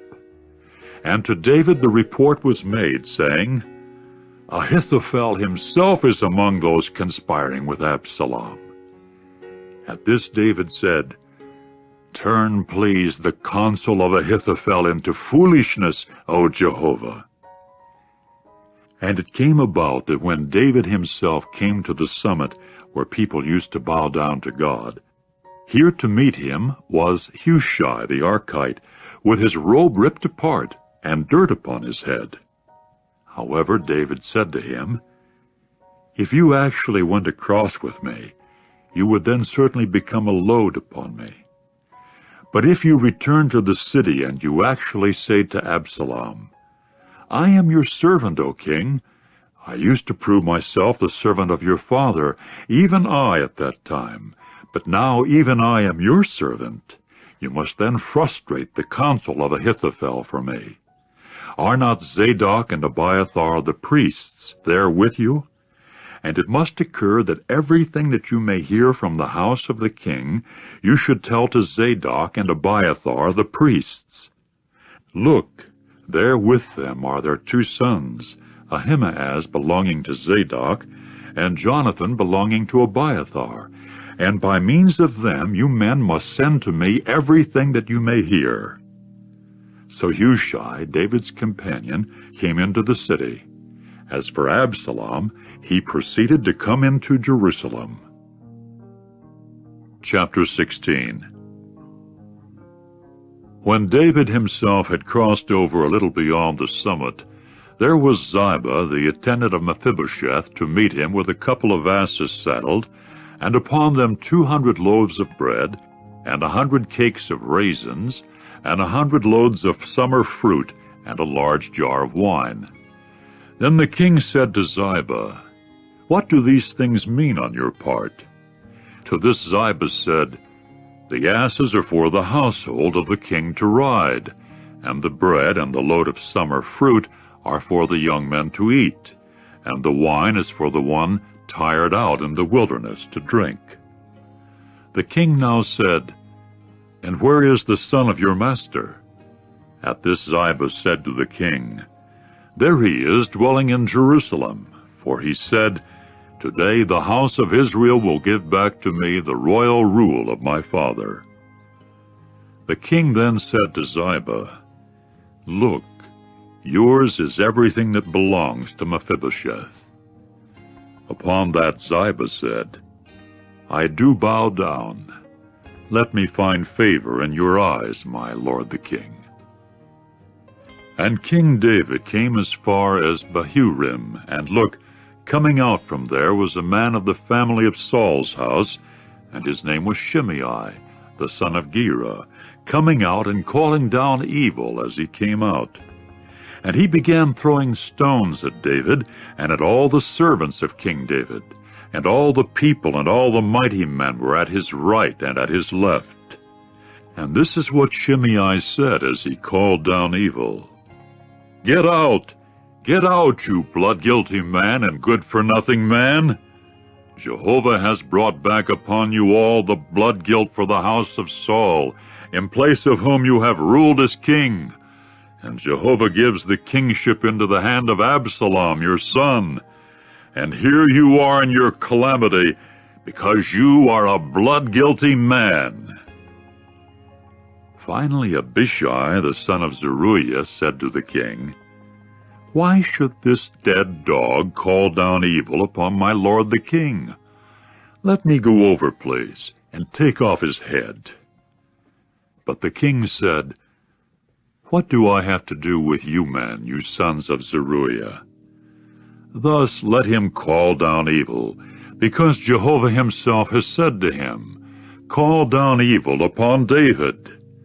So who should say, 'Why did you do that way?'" And David went on to say to Abishai and all his servants, "Here my own son, who is come forth out of my own inward parts, is looking for my soul. And how much more now a Benjaminite? Let him alone that he may call down evil, for Jehovah has said so to him. Perhaps Jehovah will see with his eye, and Jehovah will actually restore to me goodness instead of his malediction this day." With that David and his men kept going on in the road, while Shimei was walking on the side of the mountain, walking abreast of him that he might call down evil. And he kept throwing stones while abreast of him, and he threw a lot of dust. At length the king and all the people that were with him arrived tired. So they refreshed themselves there.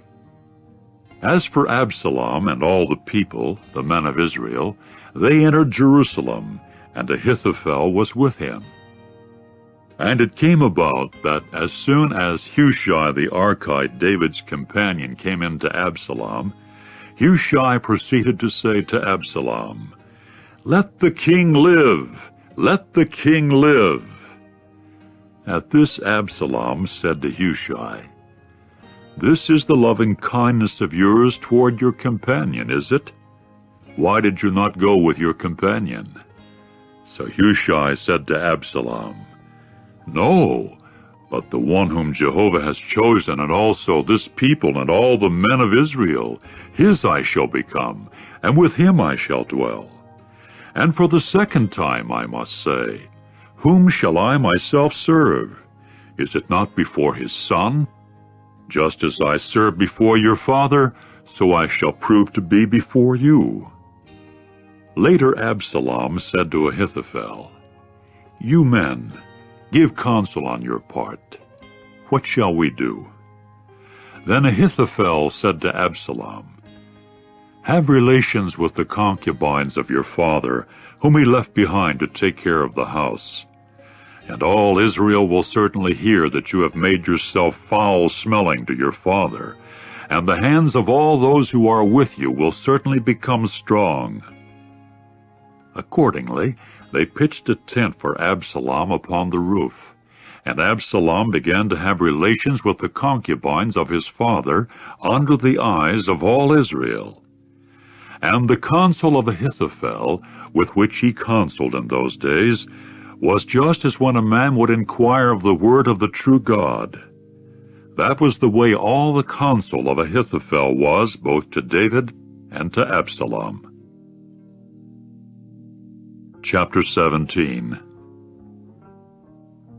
And Ahithophel proceeded to say to Absalom, Let me choose, please, 12,000 men, and rise up and chase after David tonight.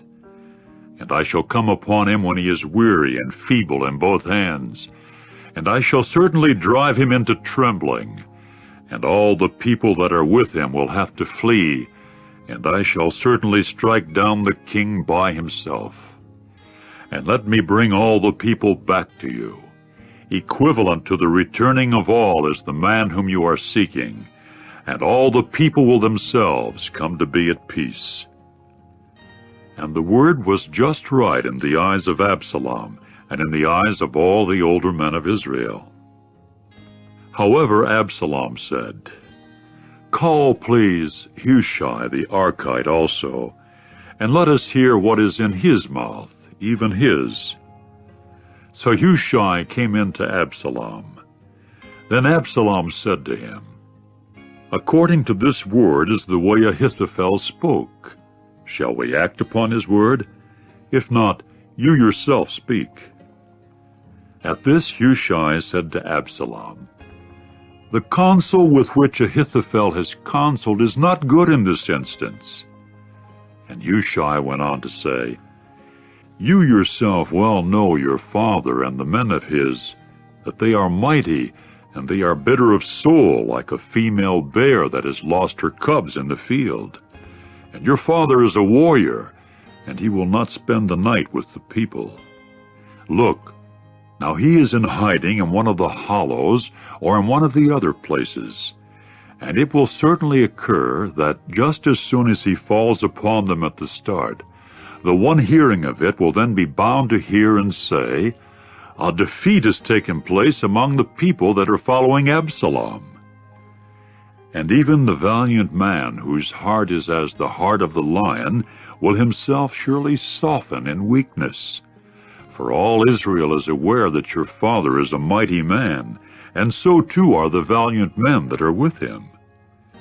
I myself do say in counsel, Let all Israel without fail be gathered to you, from Dan to Beersheba, as the sand particles that are by the sea from multitude, with your own person going into the fight.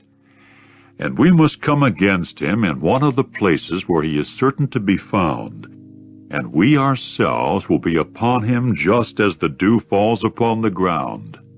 And there will certainly not be left even a single one among him, and all the men that are with him. And if it is into some city that he will withdraw, all Israel must also carry ropes to that city, and we shall certainly drag it down to the torrent valley, until there shall not be found there even a pebble. Then Absalom and all the men of Israel said, The counsel of Hushai the Archite is better than the counsel of Ahithophel. And Jehovah himself had given command to frustrate the counsel of Ahithophel, although good, in order that Jehovah might bring calamity upon Absalom. Later Hushai said to Zadok and Abiathar the priests, "This and that was the way that Ahithophel counseled Absalom and the older men of Israel, and this and that was the way that I myself counseled.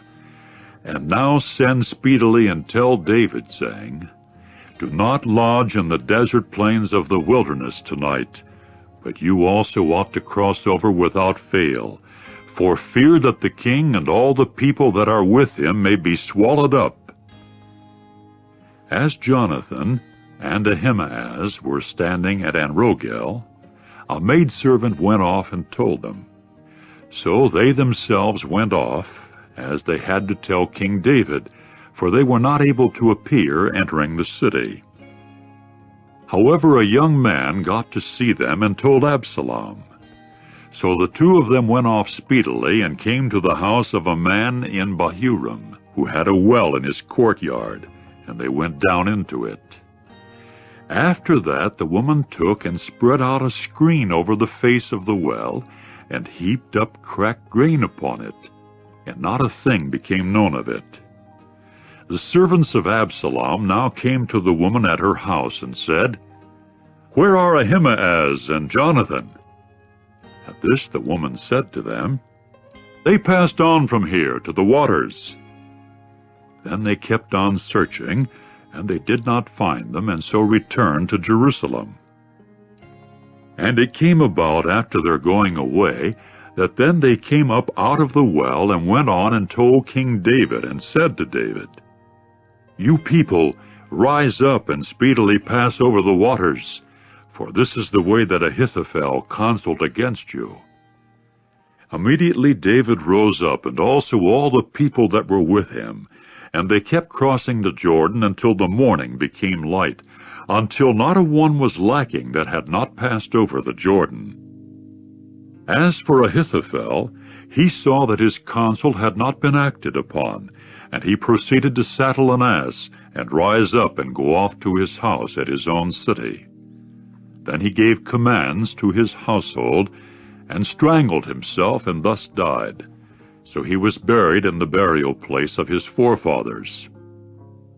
As for David, he came to Mahanaim, and Absalom himself crossed the Jordan, he and all the men of Israel with him. And Amasa was the one whom Absalom put in the place of Joab over the army.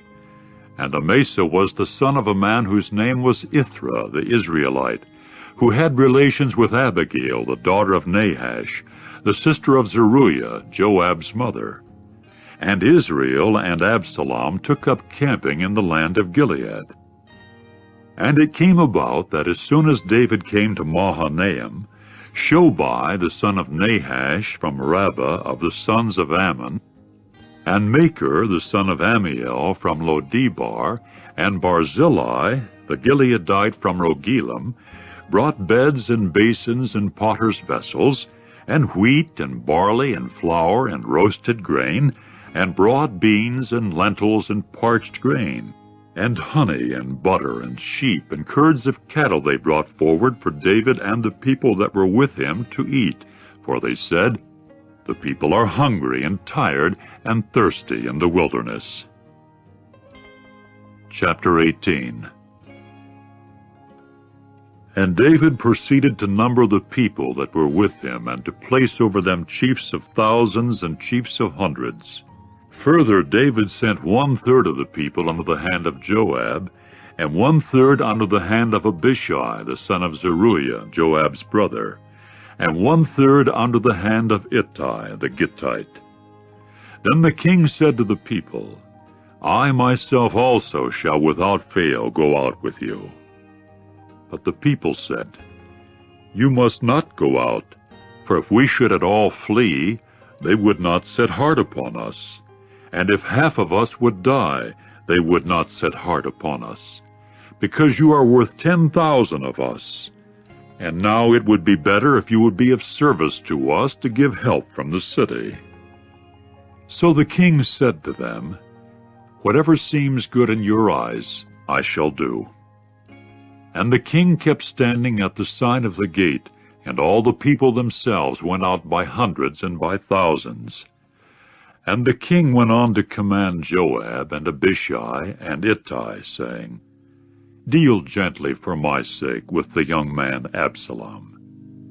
And all the people themselves heard when the king commanded all the chiefs over the matter of Absalom.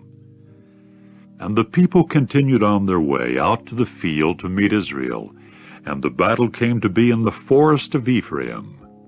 Finally, the people of Israel were defeated there before the servants of David, and the slaughter there turned out to be great on that day, of 20,000 men. And the battle there got to be spread out over all the land that was in sight. Furthermore, the forest did more in eating up the people than the sword did in eating them up on that day. Eventually Absalom found himself before the servants of David. And Absalom was riding upon a mule, and the mule got to come under the network of boughs of a massive big tree, so that his head got caught fast in the big tree, and he was taken up between the heavens and the earth, as the mule itself that was under him passed along. Then a certain man saw it, and told Joab, and said, Look, I have seen Absalom hung in a big tree. At this Joab said to the man who was telling him, And here you saw it? And why did you not strike him down to the earth there? Then it would have been my obligation to give you 10 pieces of silver and a belt. But the man said to Joab, And although I were weighing upon my palms 1,000 pieces of silver, I should not thrust my hand out against the king's son. For in our hearing it was that the king commanded you and Abishai and Ittai, saying, Watch, whoever you are, over the young man, over Absalom. Otherwise I should have dealt treacherously against his soul, and the whole matter itself would not be hidden from the king, and you yourself would take a position off on the side. To this Joab said, Let me not hold myself up this way before you. With that he took 3 shafts in his palm and proceeded to drive them through the heart of Absalom while he was yet alive in the heart of the big tree. Then 10 attendants carrying Joab's weapons came around and struck Absalom, that they might put him to death. Joab now blew the horn, that the people might return from chasing after Israel, for Joab had held back the people. Finally they took Absalom and pitched him in the forest into a big hollow, and raised up over him a very big pile of stones. As for all Israel, they fled each man to his home. Now Absalom himself, while he was alive, had taken and proceeded to raise up for himself a pillar, which is in the low plain of the king, for he said, I have no son in order to keep my name in remembrance. So he called the pillar by his own name, and it continues to be called Absalom's monument down to this day. Now as regards Ahimaaz the son of Zadok, he said, Let me run, please, and break the news to the king, because Jehovah has judged him to free him from the hand of his enemies. But Joab said to him, You are not a man of news this day, and you must break the news on another day. But this day you must not break the news, for the very reason that the king's own son has died. Then Joab said to the Cushite, Go, tell the king what you have seen. At that the Cushite bowed to Joab and began to run. Ahimaaz the son of Zadok now said once again to Joab, Let now happen whatever will, let me also myself please run behind the Cushite. However, Joab said, Why is it that you yourself have to run, my son, when there is no news being found for you?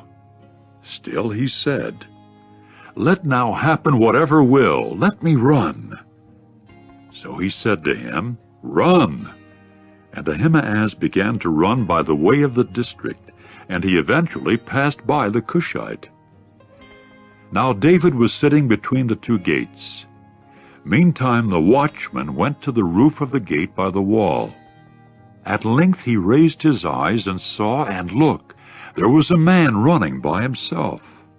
So the watchman called and told the king, at which the king said, "If he is by himself, there is news in his mouth." And he kept coming, steadily getting nearer. The watchman now saw another man running. The watchman therefore called to the gatekeeper and said, "Look, another man running by himself." At which the king said, "This one also is a news-bearer." And the watchman went on to say, "I am seeing that the running style of the first is like the running style of Ahimaaz, the son of Zadok." At which the king said, "This is a good man, and with good news he should come." Eventually Ahimaaz called and said to the king, "It is well." With that he bowed to the king with his face to the earth, and he went on to say, "Blessed be Jehovah your God, who has surrendered the men that lifted up their hand against my lord the king." However the king said, "Is it well with the young man Absalom?" To this Ahimaaz said, "I saw the great commotion at the time Joab sent the king's servant and your servant, and I did not know what it was." So the king said, "Step aside, take your position here." At that he stepped aside and kept standing still. And here was the Cushite coming in, and the Cushite began to say, "Let my lord the king accept news, for Jehovah has judged you today to free you from the hand of all those rising up against you." But the king said to the Cushite, "Is it well with the young man Absalom?" To this the Cushite said, "May the enemies of my lord the king and all those who rose up against you for evil become as the young man."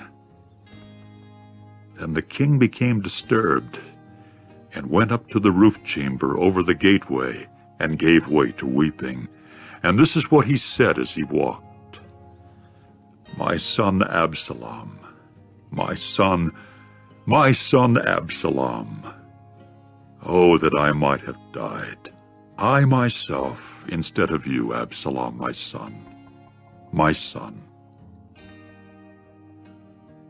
Chapter 19. Later it was reported to Joab, "Look, the king is weeping, and he carries on mourning over Absalom." So the salvation on that day came to be an occasion of mourning on the part of all the people, because the people heard say on that day, "The king has felt hurt over his son." And the people began to steal away on that day to come into the city, just as the people would steal away when they felt disgraced because they fled in the battle. And the king himself covered up his face, and the king continued crying out with a loud voice, "My son Absalom! Absalom, my son! My son!" Finally Joab came into the king at the house and said, "You have today put to shame the face of all your servants, the ones providing escape for your soul today, and for the soul of your sons and your daughters, and the soul of your wives, and the soul of your concubines, by loving those hating you, and by hating those loving you. For you have reported today that chiefs and servants are nothing to you, because I well know today that if only Absalom were alive, and all of us others were today dead, why, in that case it would be right in your eyes. And now rise up, go out and speak straight to the heart of your servants, because by Jehovah I do swear that in case you are not going out, not a man will lodge with you tonight, and this will certainly be worse for you than all the injury that has come upon you from your youth until now." Accordingly the king rose up and seated himself in the gate, and to all the people they made the report, saying, there is the king sitting in the gate." And all the people began to come before the king. As for Israel, they had fled each one to his home. And all the people came to be involved in dispute in all the tribes of Israel, saying, "It was the king that delivered us out of the palm of our enemies, and he it was that provided escape for us out of the palm of the Philistines. And now he has run away out of the land from Absalom. As for Absalom, whom we anointed over us, he has died in the battle. So now why are you doing nothing to bring the king back?" As for King David, he sent to Zadok and Abiathar the priests, saying, "Speak to the older men of Judah, saying, Why should you become the last ones to bring the king back to his house, when the word of all Israel itself has come to the king at his house? My brothers you are, my bone and my flesh you are. So why should you become the last ones to bring the king back? And to Amasa you should say, Are you not my bone and my flesh? So may God do to me, and so may he add to it, if you will not become the army chief before me always, instead of Joab." And he proceeded to bend the heart of all the men of Judah as one man, so that they sent word to the king, "Come back, you and all your servants." And the king began to go back and got to come as far as the Jordan. As for Judah, they came to Gilgal to go and meet the king to conduct the king across the Jordan.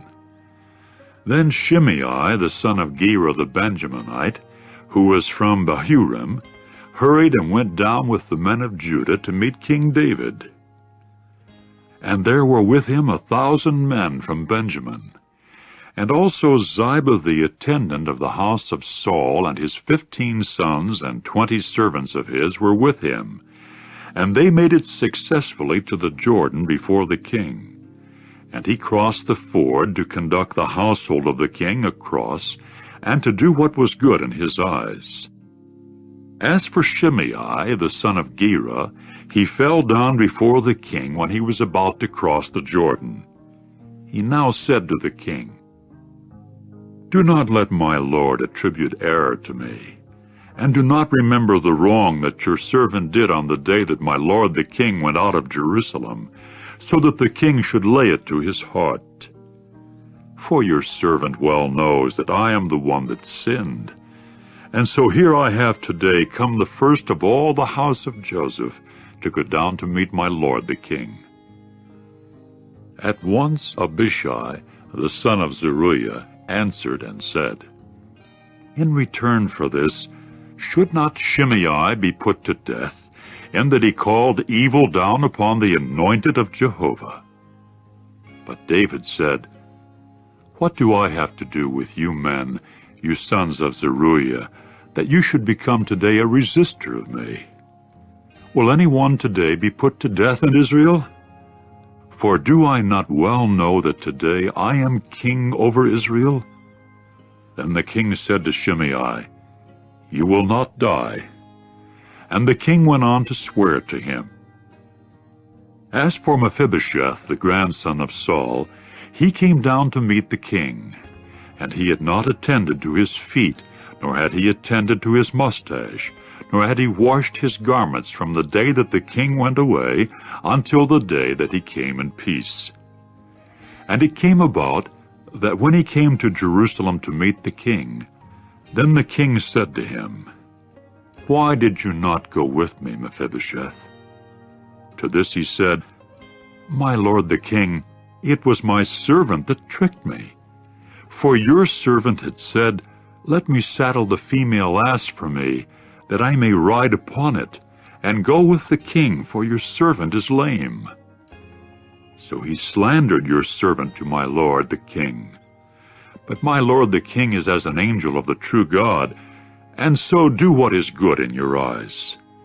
For all the household of my father would have become nothing but doomed to death to my lord the king, and yet you placed your servant among those eating at your table. So what do I still have as a just claim, even for crying out further to the king?" However, the king said to him, "Why do you yet keep speaking your words? I do say, you and Ziba should share in the field." At this Mephibosheth said to the king, "Let him even take the whole, now that my lord the king has come in peace to his house." And Barzillai the Gileadite himself came down from Rogelim, that he might pass on to the Jordan with the king, so as to escort him to the Jordan. And Barzillai was very old, being 80 years of age, and he himself supplied the king with food while he was dwelling in Mahanaim, for he was a very great man. So the king said to Barzillai, "You yourself cross over with me, and I shall certainly supply you with food with me in Jerusalem." But Barzillai said to the king, "What are the days of the years of my life like, that I should go up with the king to Jerusalem? I am 80 years old today. Could I discern between good and bad, or could your servant taste what I ate and what I drank? Or could I listen any more to the voice of male and female singers? So why should your servant become a burden any more to my lord the king? For it is just a little way that your servant could bring the king along to the Jordan, and why should the king repay me with this reward? Let your servant return, please, and let me die in my city, close by the burial place of my father and my mother. But here is your servant Kimham. Let him cross over with my lord the king, and you do to him what is good in your eyes." Accordingly the king said, "With me Kimham will go across, and I myself shall do to him what is good in your eyes, and all that you may choose to lay upon me I shall do for you." All the people now began to cross the Jordan, and the king himself crossed. But the king kissed Barzillai and blessed him, after which he returned to his place. When the king went across to Gilgal, Kimham himself crossed with him, and also all the people of Judah, and also half the people of Israel, that they might bring the king across. And look, all the men of Israel were coming to the king, and they proceeded to say to the king, "Why did our brothers, the men of Judah, steal you, that they might bring the king and his household and all the men of David with him over the Jordan?" At this all the men of Judah answered the men of Israel, "Because the king is closely related to us. And why is it that you have become angry over this thing? Have we eaten at all at the king's expense, or has a gift been carried to us?" However, the men of Israel answered the men of Judah and said, "We have 10 parts in the king, so that even in David we are more than you. Why then have you treated us with contempt? And why did not our matter become first for us to bring our king back?" But the word of the men of Judah was more severe than the word of the men of Israel. Chapter 20. Now there happened to be there a good-for-nothing man, whose name was Sheba, the son of Bichri, a Benjaminite, and he proceeded to blow the horn and say, "We have no share in David, and we have no inheritance in the son of Jesse. Everyone to his gods, O Israel."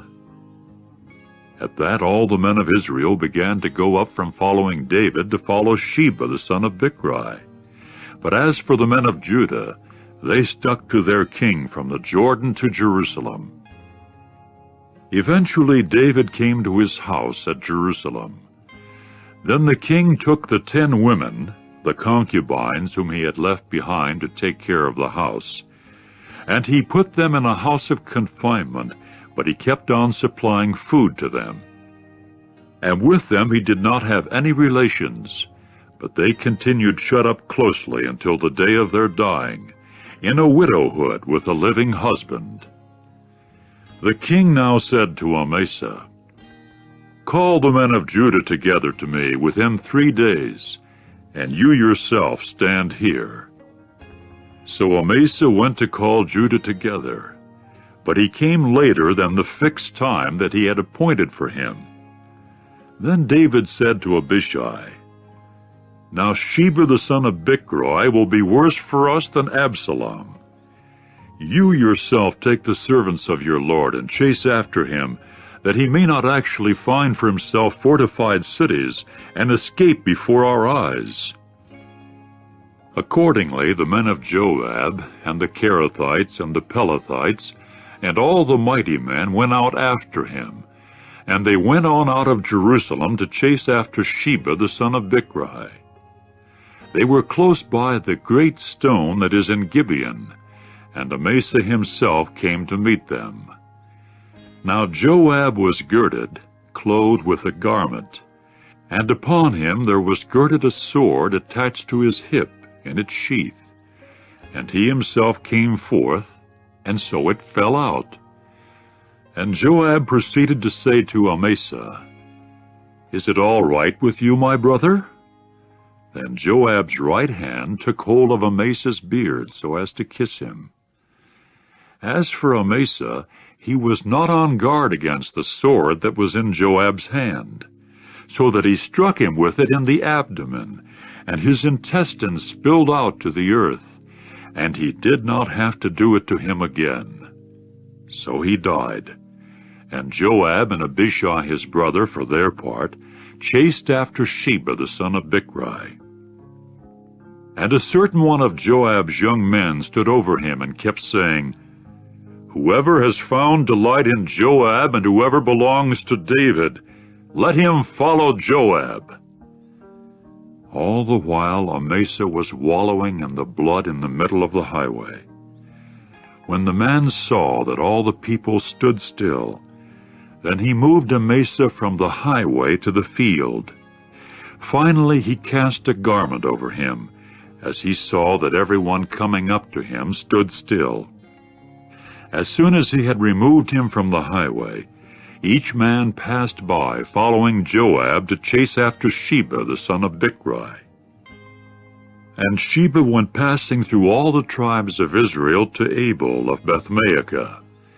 As for all the Bichrites, they then congregated together and also went in after him. And they proceeded to come and lay siege against him in Abel of Bethmaachah, and cast up a siege rampart against the city, as it was standing within a rampart. And all the people that were with Joab were undermining the wall to throw it down. And a wise woman began to call from the city, "Listen, men, listen. Say please to Joab, 'Come near as far as here, and let me speak to you.'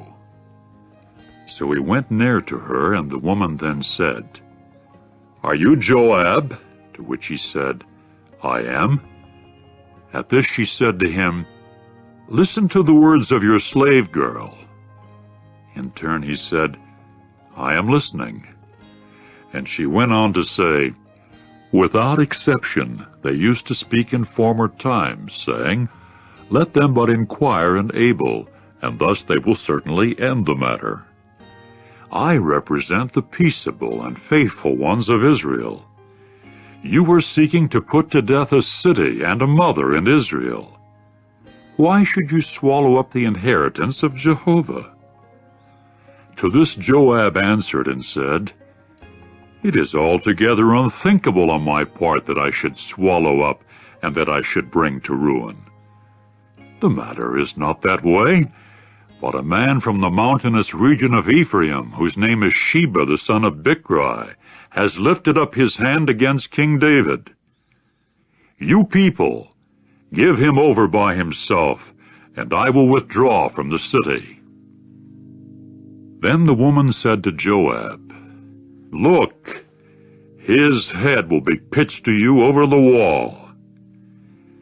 At once the woman went in her wisdom to all the people, and they proceeded to cut off the head of Sheba the son of Bichri, and pitch it to Joab.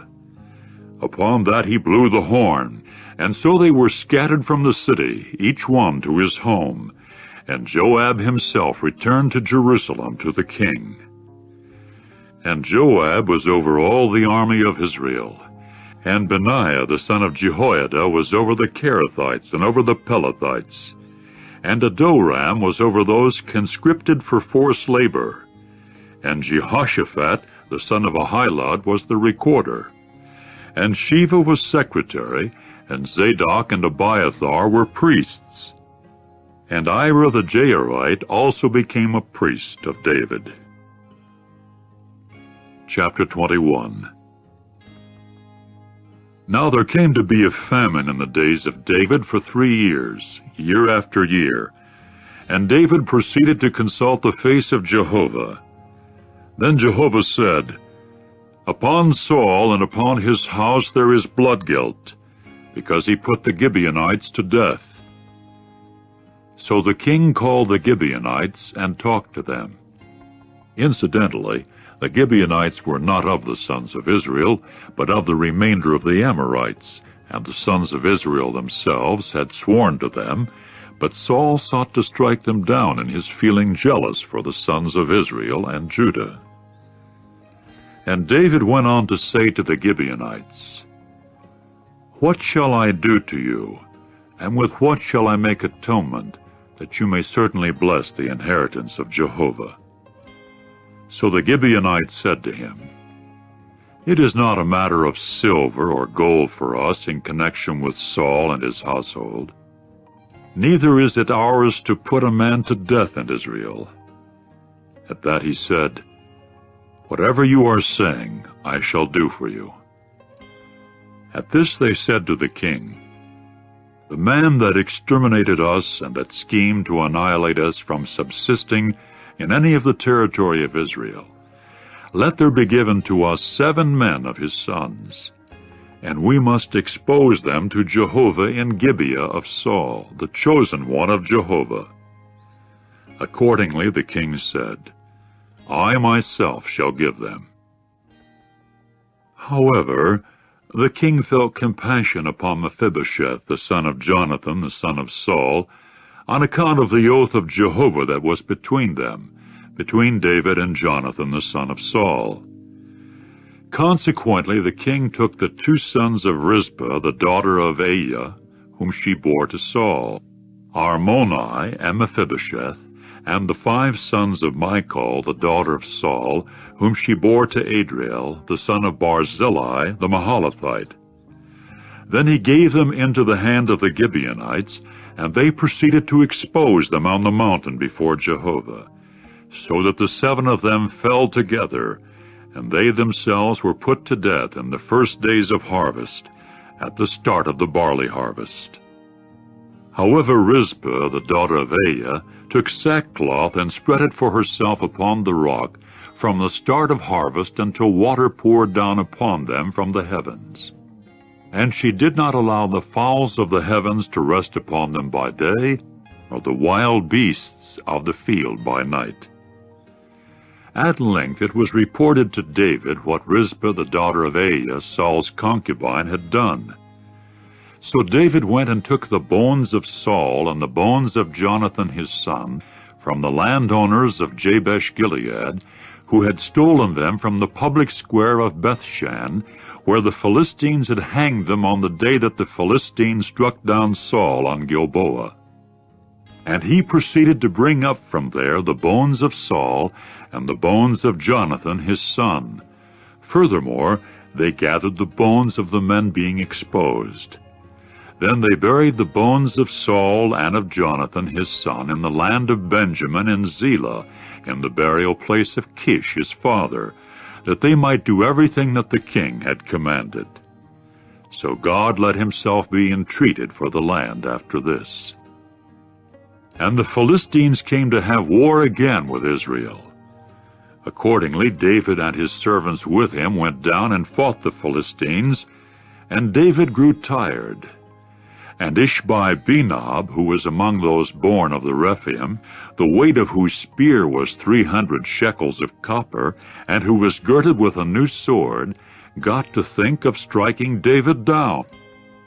At once Abishai, the son of Zeruiah, came to his help, and struck the Philistine down and put him to death. At that time the men of David swore to him, saying, "You must not go out with us to the battle any more, that you may not extinguish the lamp of Israel." And it came about after this, that war arose once more with the Philistines at Gob.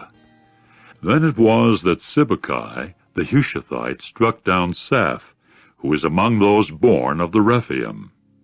And war arose once again with the Philistines at Gob.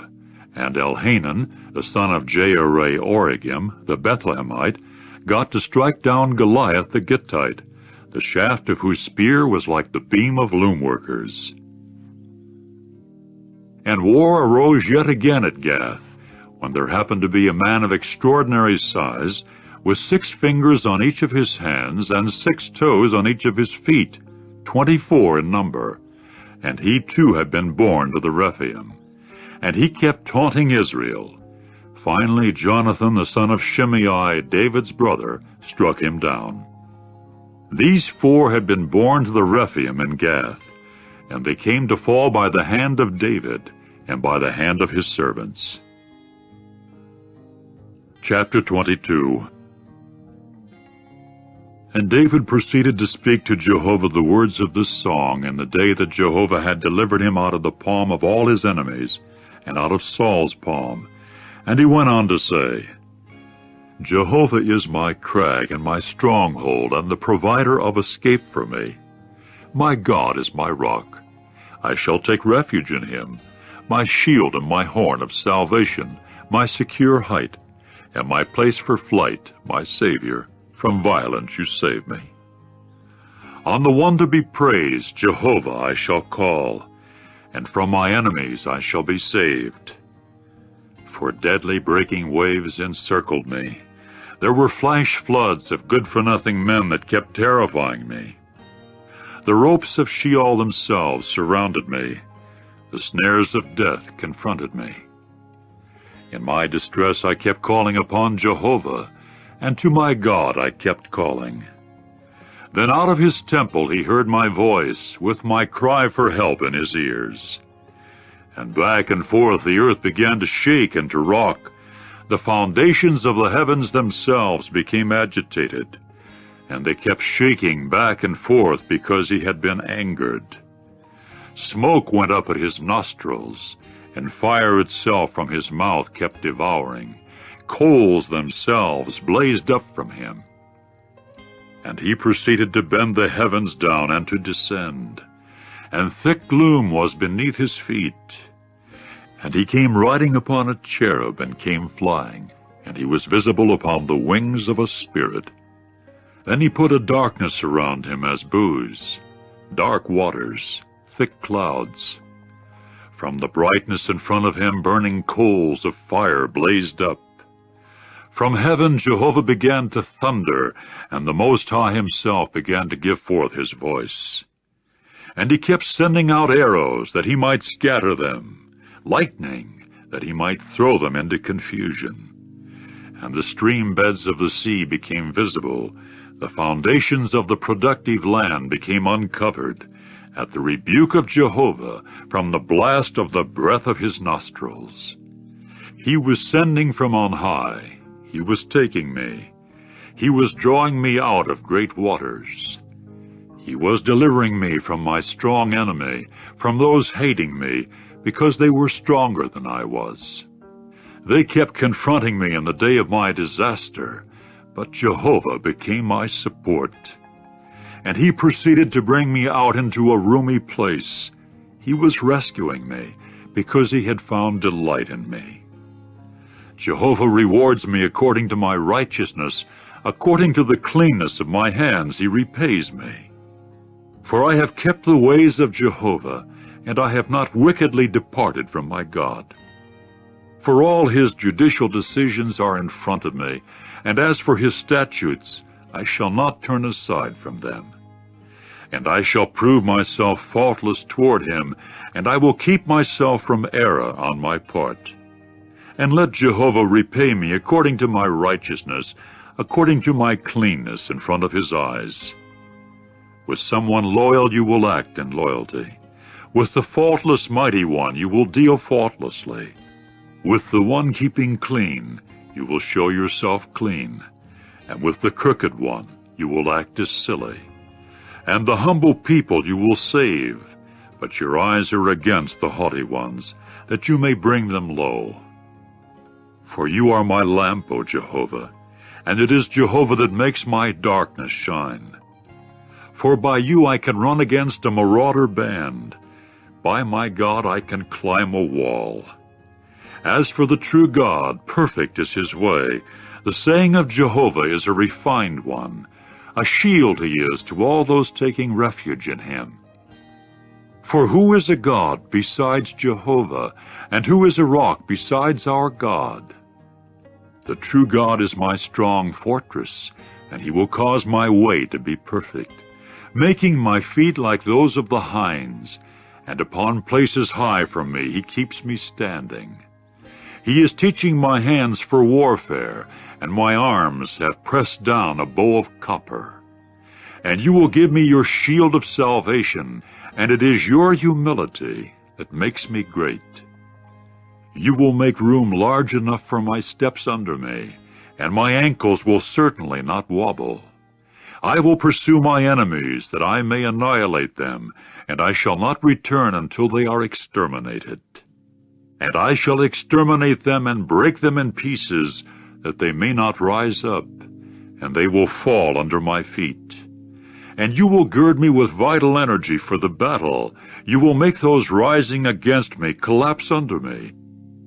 And as for my enemies, you will certainly give me the back of their neck. Those hating me intensely, I shall also silence them. They cry for help, but there is no Savior. To Jehovah, but he actually does not answer them. And I shall pound them fine like the dust of the earth. Like the mire of the streets I shall pulverize them. I shall beat them flat. And you will provide me escape from the fault-finding of my people. You will safeguard me to be the head of nations. A people that I have not known, they will serve me. Foreigners themselves will come cringing to me. Ears will be obedient to hear me. Foreigners themselves will fade away, and they will come quaking out from their bulwarks. Jehovah is living, and blessed be my rock, and let the God of the rock of my salvation be exalted. The true God is the giver of acts of vengeance to me, and the one bringing the peoples down under me, and the one bringing me out from my enemies. And above those who rise up against me you will lift me up. From the man of violent deeds you will deliver me. That is why I shall thank you, O Jehovah, among the nations, and to your name I shall make melody. The one doing great acts of salvation for his king, and exercising loving kindness to his anointed one, to David and to his seed for time indefinite. Chapter 23.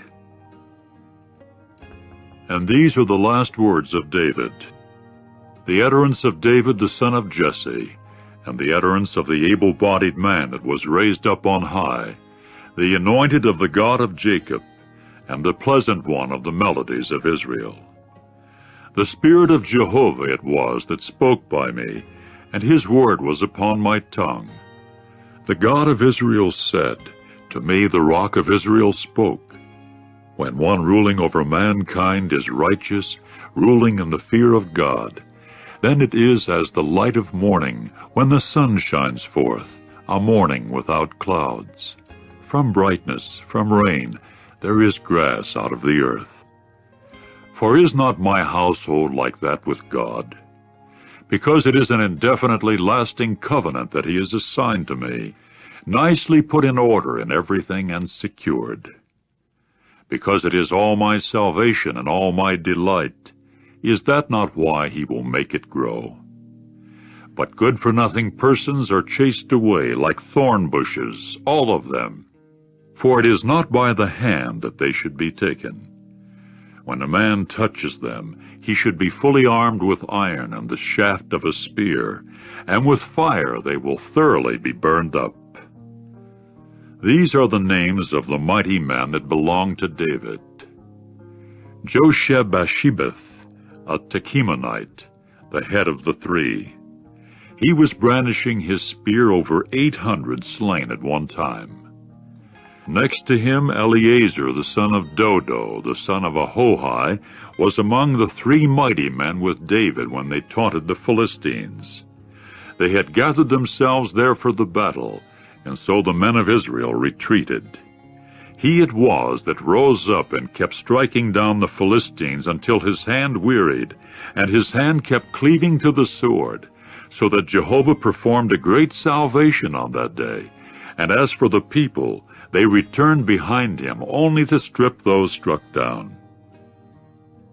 And next to him was Shammah, the son of Agi, the Hararite. And the Philistines proceeded to gather themselves to Lehi, where there then happened to be a tract of the field full of lentils, and the people themselves fled because of the Philistines. But he took his stand in the middle of the tract, and delivered it, and kept striking down the Philistines, so that Jehovah performed a great salvation. And 3 of the 30 head ones proceeded to go down and come at the harvest to David at the cave of Adullam. And a tent village of the Philistines was encamped in the low plain of the Rephaim. And David was then in the place hard to approach, and an outpost of the Philistines was then in Bethlehem. After a while David expressed his craving and said, "Oh, that I might have a drink of the water from the cistern of Bethlehem that is at the gate."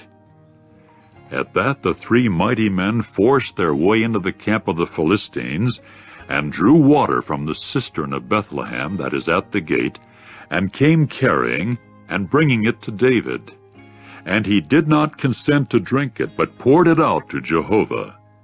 And he went on to say, "It is unthinkable on my part, O Jehovah, that I should do this. Shall I drink the blood of the men going at the risk of their souls?" And he did not consent to drink it. These are the things the 3 mighty men did. As for Abishai, the brother of Joab, the son of Zeruiah, he was the head of the 30, and he was brandishing his spear over 300 slain ones, and he had a reputation like the 3. Although he was distinguished even more than the rest of the 30, and he came to be their chief, to the rank of the first 3 he did not come. As for Benaiah, the son of Jehoiada, the son of a valiant man, who did many deeds in Kabzeel, he himself struck down the 2 sons of Ariel of Moab, and he himself descended and struck down a lion inside a water pit on a day of snowfall. And he it was that struck down the Egyptian man that was of extraordinary size. Though there was a spear in the hand of the Egyptian, yet he went on down to him with a rod, and snatched the spear away from the Egyptian's hand, and killed him with his own spear. These things Benaiah, the son of Jehoiada, did, and he had a reputation like the 3 mighty men. Although he was distinguished even more than the 30, to the rank of the 3 he did not come, but David appointed him to his own bodyguard. Asahel, the brother of Joab, was among the 30, Elhanan, the son of Dodo of Bethlehem, Shammah, the Harodite, Elika, the Harodite, Helez, the Paltite, Ira, the son of Ikesh, the Tekoite, Abiezer, the Anathothite, Mabunai, the Hushathite, Zalman, the Ahohite, Meharai, the Netophathite, Heleb, the son of Baanah, the Netophathite, Ittai, the son of Ribai, of Gibeah of the sons of Benjamin, Benaiah, a Parathonite, Hiddai of the torn valleys of Gaash, Abi-Alban, the Arbathite, Asmaveth, the Barhumite, Eliabah, the Shaalbanite, the sons of Jashan, Jonathan, Shammah, the Hararite, Ahiam, the son of Sherar, the Hararite, Eliphalet, the son of Ahasbai, the son of the Maacathite, Eliam the son of Ahithophel the Gilonite, Hezro the Carmelite, Peori the Arbite, Igal the son of Nathan of Zobah, Bani the Gadite, Zelek the Ammonite, Naharai the Beerothite, armor-bearers of Joab the son of Zeruiah, Ira the Ithrite, Gareb the Ithrite, Uriah the Hittite, 37 in all. Chapter 24. And again the anger of Jehovah came to be hot against Israel, when one incited David against them, saying, Go, take account of Israel and Judah. So the king said to Joab, the chief of the military forces who was with him, Move about, please, through all the tribes of Israel, from Dan to Beersheba, and you men register the people, and I shall certainly know the number of the people. But Joab said to the king, May Jehovah your God even add to the people 100 times as many as they are, while the very eyes of my lord the king are seeing it. But as for my lord the king, why has he found delight in this thing? Finally, the king's word prevailed upon Joab and the chiefs of the military forces. So Joab and the chiefs of the military forces went out from before the king to register the people Israel. Then they crossed the Jordan and took up camping at Aroer, to the right of the city, that is in the middle of the torrent valley, toward the Gadites, and to Jazer. After that they came on to Gilead, and the land of Tahtim-Hodshai, and continued on to Dan-Jain, and went around to Sidon. Then they came to the fortress of Tyre, and all the cities of the Hivites and of the Canaanites, and came to the terminating point in the Negeb of Judah, at Beersheba. Thus they went moving about through all the land, and came to Jerusalem at the end of 9 months and 20 days. Joab now gave the number of the registration of the people to the king, and Israel amounted to 800,000 valiant men drawing sword, and the men of Judah were 500,000 men. And David's heart began to beat him after he had so numbered the people. Consequently David said to Jehovah, I have sinned very much in what I have done. And now, Jehovah, let your servant's error pass by, please, for I have acted very foolishly. When David proceeded to rise up in the morning, Jehovah's word itself came to Gad the prophet, David's visionary, saying, Go, and you must say to David, This is what Jehovah has said. 3 things I am laying upon you. Choose for yourself one of them, that I may do it to you. Accordingly Gad came in to David and told him and said to him, Should there come to you 7 years of famine in your land, or 3 months of your fleeing before your adversaries, with them pursuing you, or the occurring of 3 days of pestilence in your land? Now know and see what I shall reply to the one sending me. So David said to Gad, It is very distressing to me. Let us fall, please, into the hand of Jehovah, for many are his mercies, but into the hand of man do not let me fall. Then Jehovah gave a pestilence in Israel from the morning until the time appointed, so that out of the people from Dan to Beersheba 70,000 persons died. And the angel kept his hand thrust out toward Jerusalem, to bring it to ruin. And Jehovah began to feel regret over the calamity. And so he said to the angel that was bringing ruin among the people, It is enough. Now let your hand drop. And Jehovah's angel himself happened to be close by the threshing floor of Araunah the Jebusite. And David proceeded to say to Jehovah, when he saw the angel that was striking the people down, yes, he proceeded to say, Here it is I that have sinned, and it is I that have done wrong. But these sheep, what have they done? Let your hand please come upon me and upon the house of my father."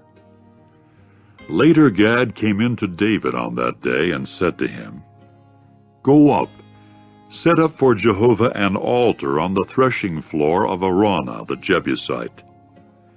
And David began to go up in accord with the word of Gad, according to what Jehovah had commanded. When Araunah looked down and saw the king and his servants passing along toward him, Araunah at once went out and bowed down to the king with his face to the earth.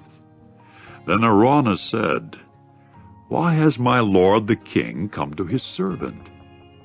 At that David said, "To buy from you the threshing floor for building an altar to Jehovah, that the scourge may be halted from upon the people."